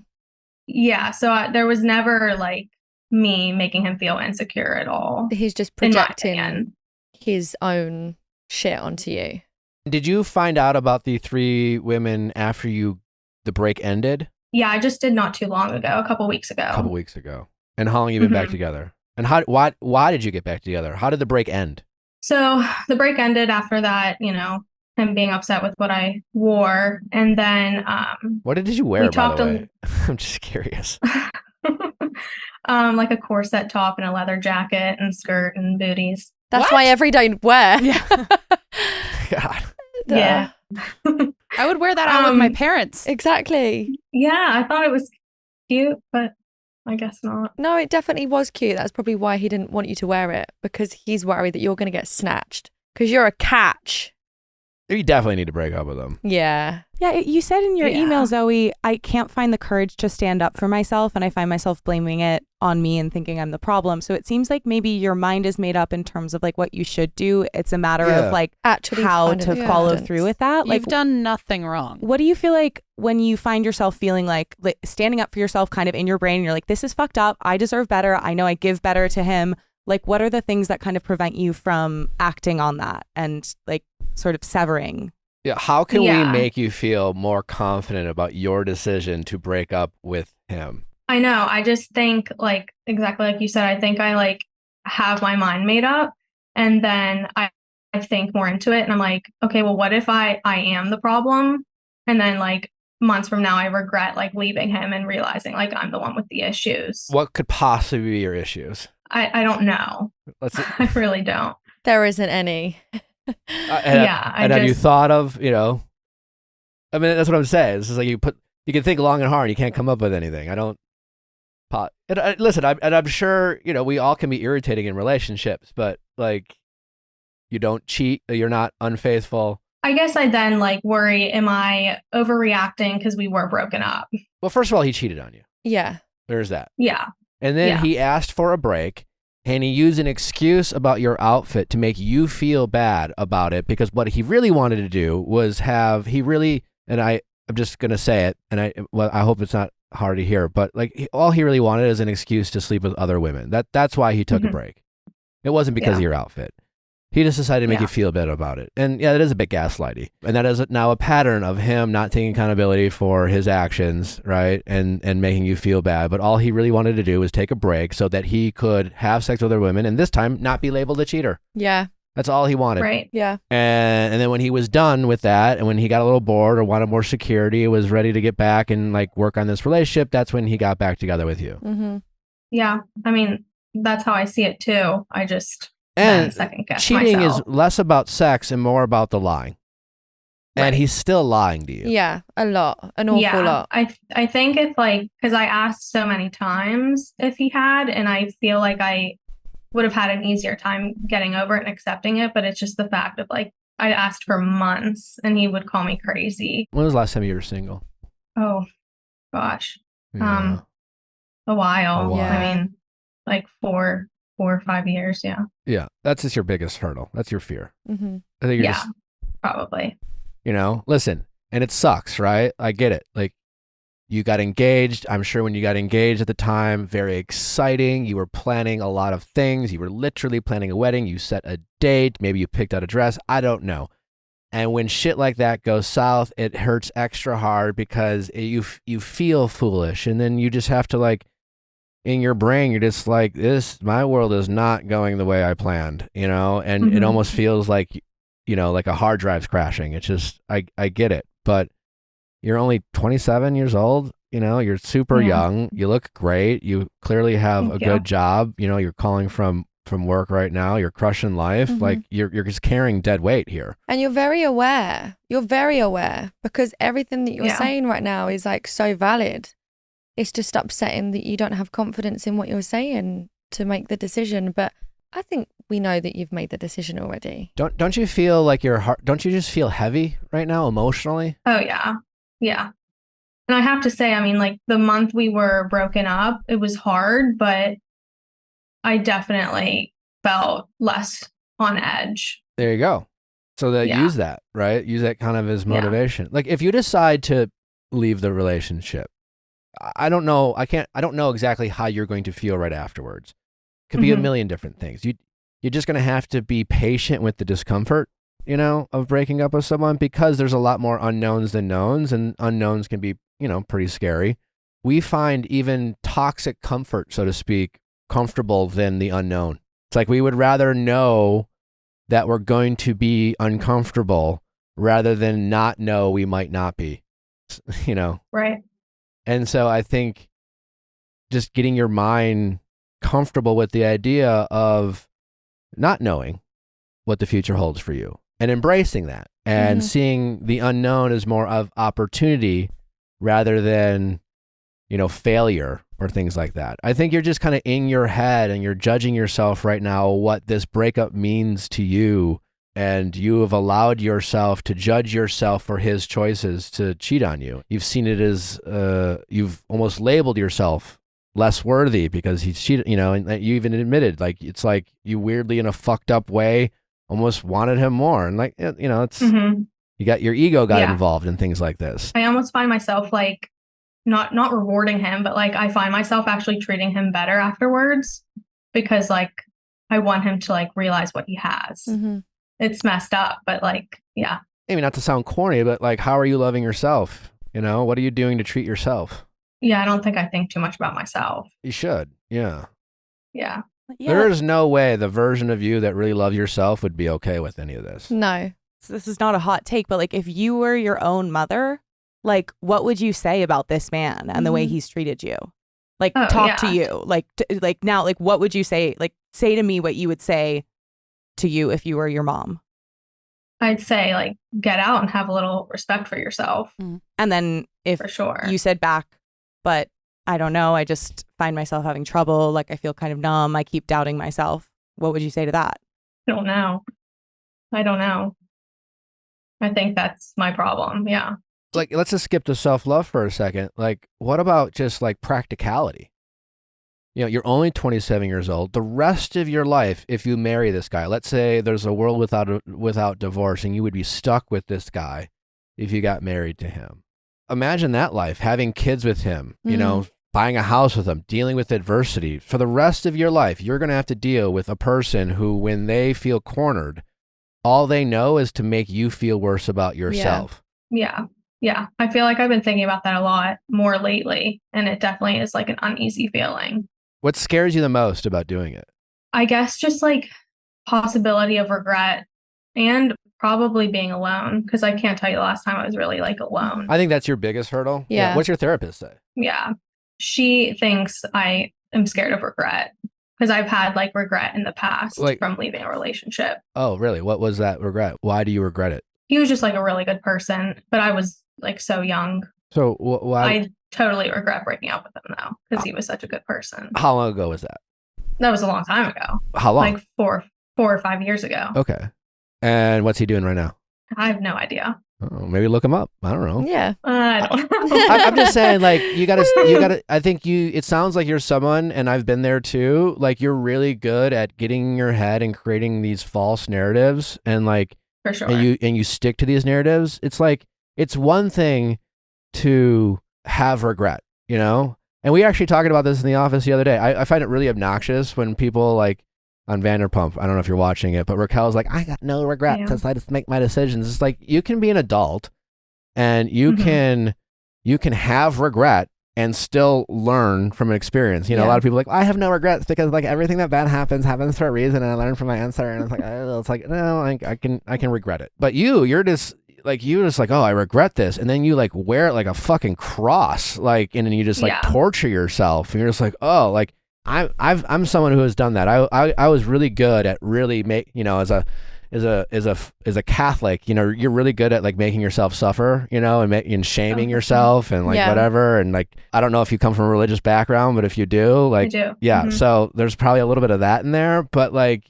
you can regret breaking up with him, but you don't need to like wear it like a disease, you know, like you can just say, hey, maybe next time I'm in a relationship where I like X, Y, and Z about a guy and he makes me feel loved and secure and confident in myself, I'm going to value those characteristics a little bit more than I'm going to value like how he looks or feeling validated by him or just kind of this like tickling feeling of chemistry or that spark we're all searching for, which we often find out is just like a fuckboy not giving us validation. So in the future, you can value those things rather than just constantly beating yourself up emotionally so that you psych yourself up so that the next time you're in a toxic relationship like you are now, you are crippled by the fear of the regret that you had for a past relationship. You're comparing apples to oranges. Yeah. And I will say I've known multiple people who either had red flags and debated ending engagements and then went through with it only to have awful relationships. I've also known people who have ended it before they got married and they're so thankful they did. Like I know someone who's got married to this guy and he was very similar. He cheated, he gaslit her.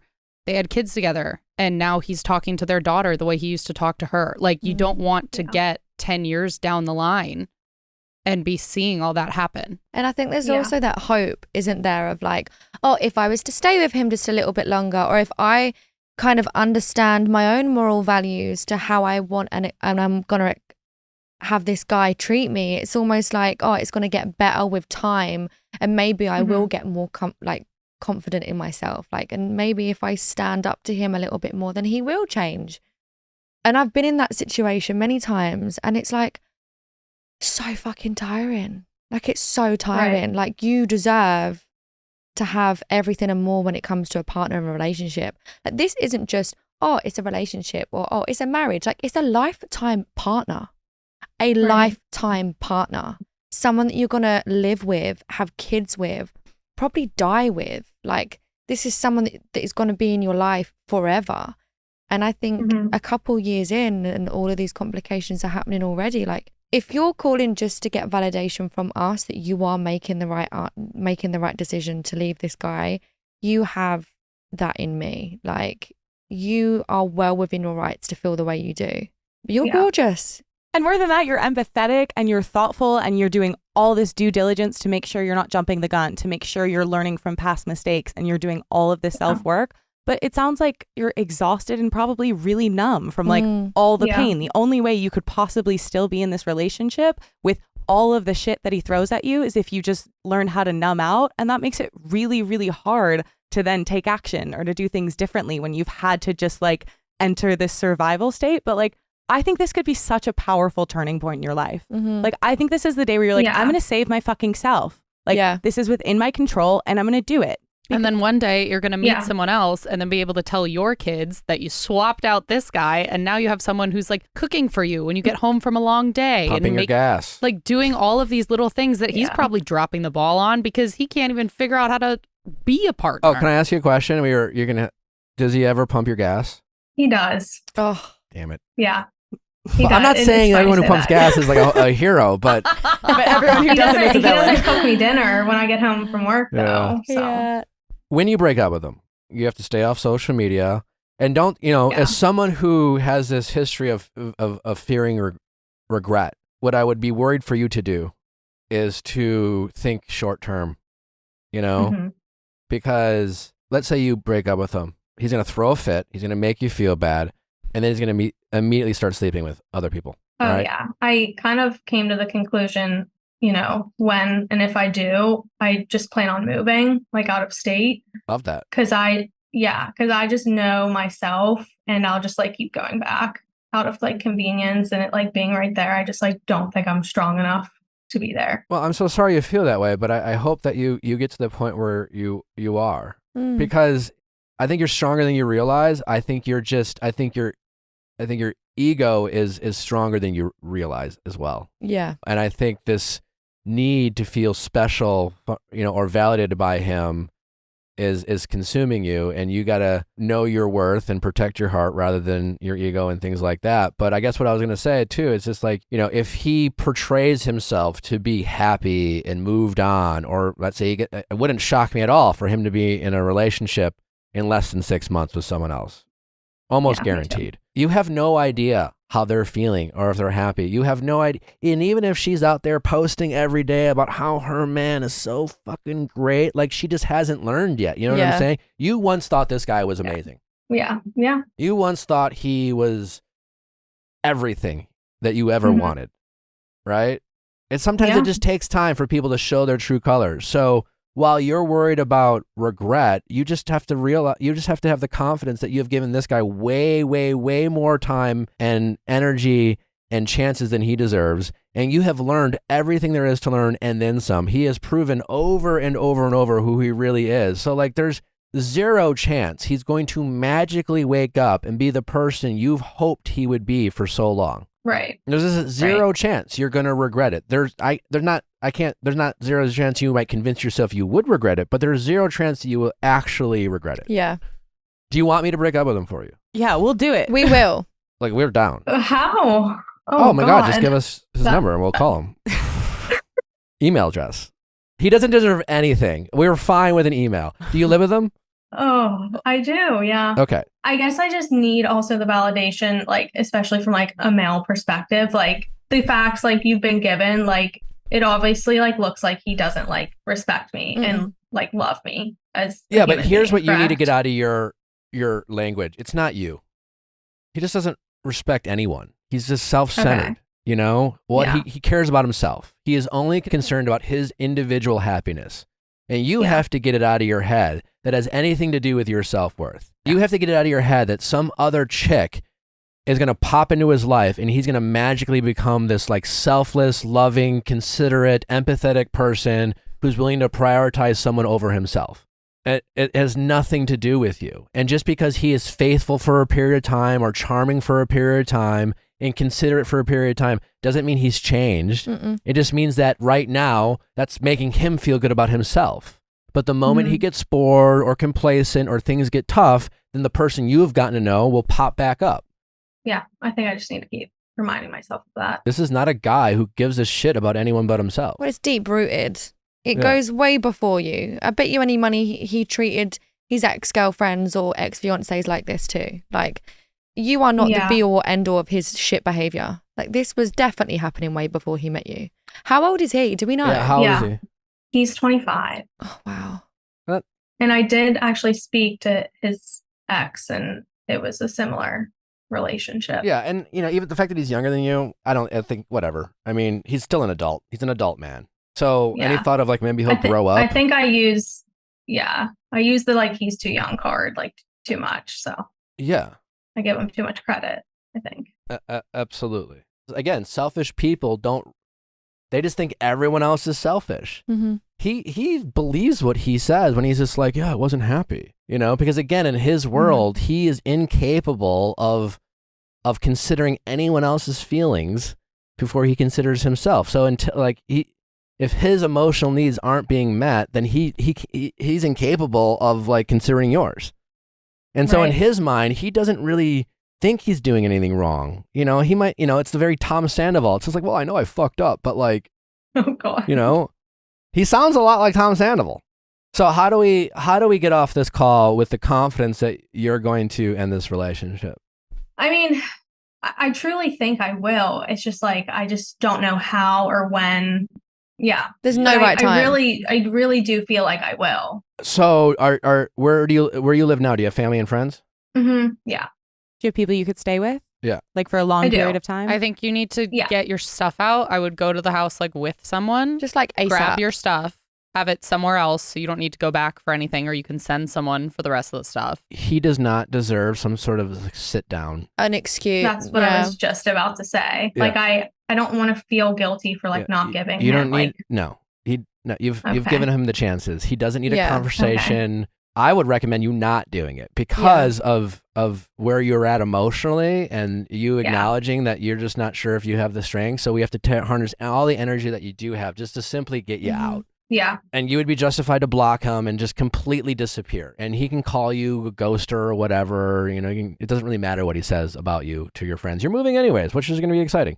Is there like a sister or a best friend or like whoever in your life who would hold you accountable without making you feel judged? Because I feel like you must feel so exhausted and isolated and like ashamed because you should do something, but you haven't done it yet. And do you have someone who could really help you follow through without making you feel guilty if you run into roadblocks along the way? Yeah. I mean, I seriously do have like the best support system ever. Can you text them like right after this call and say like, I need to leave. I've decided and we're I need figuring to leave. it out. Like, you please need to hold me accountable. Yeah. It's like, hey, you get a group text, all your girls, whoever, sisters, and just be like, mom. I'm finally going to do it. I'm leaving them. Yeah. This is going to be really hard. I need you all, as Chloe said, to hold me accountable and gas me up and support me and make sure that I don't give in to, self-pity or my loneliness or being bored or self-doubt or things like that. And then once you have that, who you're going to stay with, when he's gone, you pack up your shit. You don't have to necessarily get it all. Yeah. And then you block them. And then if you have a guy friend or a brother, and then you send his ass over there to pick up anything that you've left behind. Also, like whatever sweatshirts or t-shirts or pots or pans, like they're all replaceable. Think of like if there was a fire, you grab the important things, the things you can't live without, and try to get it all if you can. But I'm just saying, if you happen to leave a t-shirt or a shirt behind or whatever, those are all just things that you can replace. They're dead. Yeah. Dead like items. Leave them. And in the grand scheme of things, if you have to, spend $500 or $1,000 replacing stuff, like that's a small price to pay for the rest of your life and being happy and getting out. It's an investment into yourself. Yeah. You should be really excited. Should be really excited after this because it's like, just imagine the life that you can have without this man. Like he is in the way of you and your Prince Charming right now. Like there is someone out there that is literally waiting to meet you as you are him. It's just this little prick is in the way. After you break up with him, and then after this episode drops, which will be in a couple days, you send him the episode. Nick. No. He's like block him, but also promote the episode. Let us break up with him. And also send him the episode and be like, hey, these people would be happy to talk to you if you want to explain yourself. Oh God. Yeah. Never I'd love to chat with this fellow. Okay, so jump off this call, send that group text like we said, and we will be following up. Or everyone will be jumping for joy. So. Or we could do it now. Oh no. Like to my friends? Yes. Yeah. Just let's your get friends. the ball rolling. Let's just get the ball rolling. Yeah. That would make me feel better leaving you on this call. Okay. Yeah. I can do that. All right. Let's start the breakup proceedings. Yes. And also, can I just say, I'm so proud that you like wrote in. Like you knew what Nick was gonna say. You knew he was gonna give you the hard, honest truth. And the fact that you like wrote in and put yourself like you want to be held accountable. You are doing everything in your power. You're just really fucking exhausted. And so like this is good momentum that you started on your own. All my friends said we can't get through to you, so hopefully Nick Viall can. So. And by God, Hey guys, just talk to Nick. We're breaking up. Yeah. Okay, I'm ready.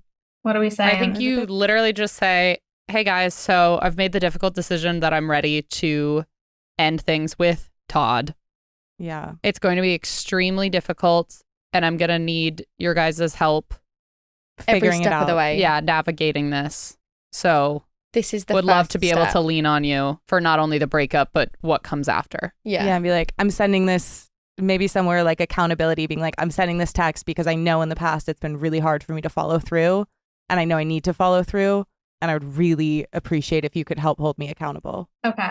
Send. Also, whose house will I be staying at? Also, does anyone have a couch for Does me? anyone have a couch? Yeah. Everyone would be happy. Who can help? Also, who can help me take all my move out while he's at work or gone? Yeah. It's like one of the few situations so you can ask your friends to help you move. I have a little team in mind. We love this. Yeah. Because I feel like after sending this text message, you're like notifying your friends, and then after this, it's like, right, plan of action. Get all my stuff out the house. You don't need to give him any excuses to why you're leaving. I'd just leave. Oh yeah, you definitely don't need to. And until you're stronger. If you see him in the meantime, or if he knows your passcode on your phone, I would change that. Like, don't email. Yeah. Don't let him like stumble upon any of this and give you a reaction before you're ready. All right. Did you send it? I know. I have chills. And once you've sent it, can you? It's sent. All right. All right, let's just give it like a minute. Okay. Can we read through what you've sent just so we have it like fresh in our minds? Yes. I said, hey guys, so I've made the difficult decision to end things with, it's going to be extremely difficult, but I'm going to need your help navigating this and you guys to lean on. I'm sending this text because I know it's been hard for me in the past, so I need you guys to keep me accountable. Amazing. And you need to believe that. Believe it, feel it. And like build trust with yourself. Like is something that, if that resonates with you, like that's something that I feel like I realized out of the blue, where it was like, oh, I feel like I question all of my decisions because I don't trust myself. And like for me, something that's like really helped with that is in the moment being like, I don't have to like something to do it. Like I don't have to want to fold these clothes. Like sometimes, you know, you have that magical burst of motivation where you're like, yeah, I'm going to fold all the clothes on my bed. And like telling myself, like, I don't have to want to do that. I don't have to wait for that. I can do something that I actively find kind of unpleasant and follow through with it. Like little things like that have been like really big for me in terms of like overall believing myself more and that I can like resist impulses. All right. Well, we're proud of you. You did the right thing. Thank you. Thank you. Any responses yet? We got clapping hands. Yay! Amazing. Okay, please update us. We are very invested. I will, for sure. Okay. I will. Absolutely. Congratulations. We're proud of you. You definitely want an update. We want the details. No we want all the stories. We're excited to hear about it. This is a new beginning for you. Very excited for you. Your self-worth is going to climb. There are thousands of men out there who don't realize how excited they are to meet you. It's going to be great. It's going to be super fun. Thank you, guys. All right, take care. All right. Wish you all the best. Bye. Bye. Whew, what a doozy. I have chills. God. Saving lives one call at a time. Yeah. For real though. There's probably so many women out there that are going through like not the exact same, but the same. Because like there's a a point in one of my relationships where I felt that trapped, where I felt like nothing compared to this guy who was a piece of shit that I put on a pedestal. So many women do that, but then yeah, I think it's pretty. Yeah, I've been stuck before. Yeah, happens both especially ways. If it's well, and this wasn't her first relationship, because usually it's that first one. Yeah, that first love really gets you stuck, because you in some of those cases you don't know what it's like to live without them, and if they're your first love, the idea of being able to love someone the same way you've loved them, regardless of how toxic it might be in reality, is a very scary concept. Mm-hmm. With her, I think it's a little different. I think this regret that she has for this past relationship, she is wearing it like a disease, and that shame of. Well, he's also made her feel like she's worthless with his actions, which has also made her feel like, oh, maybe I am worthless and I won't meet anyone else like him. And she'll probably be replaying those memories of him proposing and then planning the wedding, like what you said. Everything and you need to be my counselor, my therapist. Everything that you said to her, I was like, that sticks. Chloe, I got a book for you. It's great. I need to read it because you are a pro. You're really aware. I love it. I appreciate you saying. It's been such a pleasure to talk with you, Chloe. Thank you for having me on here. I enjoyed having you on. Thank you. Where can my audience follow you, find you? Are there any other projects you want to promote, put out there? So I have a show coming out on the 15th. Yeah, what's it about? So it's a celeb detox show. So it's basically about like getting rid of all of your emotional baggage, doing loads of extreme therapies. Where is this can be found? So it's gonna be on Channel 4. It is a UK show. However, I'm sure that it will be shown here somewhere.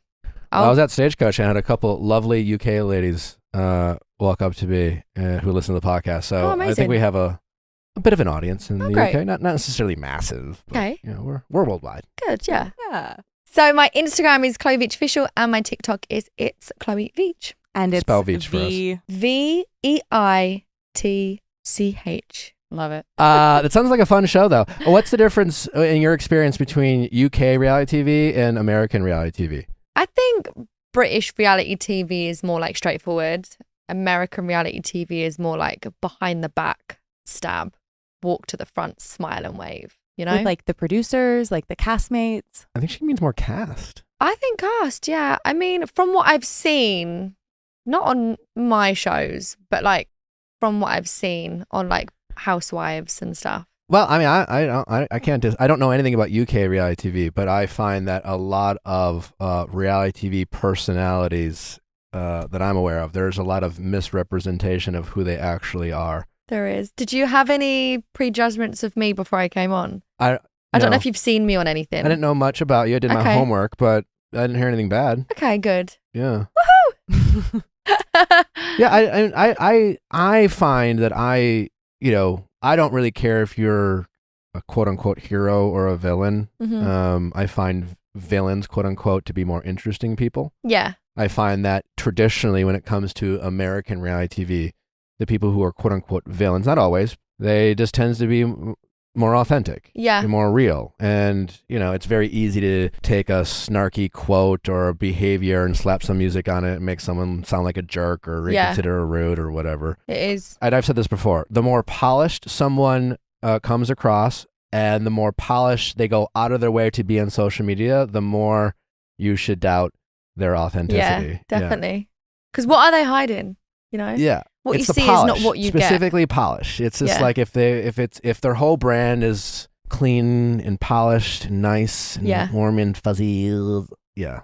They're up to some shit. And I've heard all the stories. Chloe, it's really been a pleasure. Thank you so much for having me on. Thank you for coming. Thank you. Good luck the rest of the way. We hope to see more of you on all the... any chance we could see you on Love Island? No. I mean, Love Island, I was meant to go on that before to what to handle, but I chose Too Hot over that. So, yeah. I'm done with dating shows now. You're done with dating shows? Yeah, okay, I'm hosting. I'm a hosting queen now, yeah. Maybe Love is Blind. Yeah. Hell yeah. There we go. Thank you guys for listening. Don't forget to send in those questions at asknick@theviallfiles.com. We have don't forget Better Date Than Never. We're talking live show. We're talking blowjob best practices, tips and tricks to give and receive. Do you have any? I wish I was on that. You're welcome to join. It's live. You can do it from your phone. Do you have an iPhone? Yeah, I do. Great. Yeah, Love I would that. use a passion fruit or an orange. Tell more. get a passion fruit or an orange, cut a big hole in it, warm it up with your hands, put it over the peen. Oh, it's like the grapefruit technique. Suck the tip and just push it down. Yeah, it's like the grapefruit. And this does what? For who?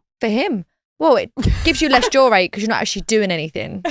Okay. It makes it more exotic. Does it taste more tart? It's very citric. Citricy? Is that the word? So wait, my question is, if you then have sex, we joked about yeast infections. No, you just spit on it.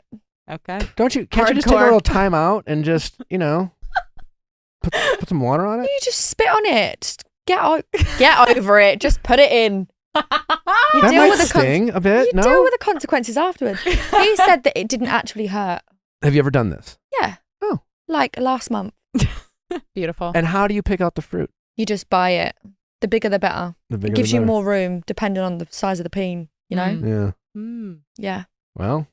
Well, more of this tonight on Better Date Than Never. Be sure to check it out. Lots of fun to be had. Also, don't forget Viall Files Plus for all your updates, specials. You're not live Better Date Than Nevers for people who can't listen live. We have our pop culture roundup every Friday on Viall Files Plus. It's free to sign up. You get a 7-day free trial. No excuses to not enjoy some of the amazing content we have behind Viall Files Plus. We love you all. We'll see you back on Monday. Bye. Bye.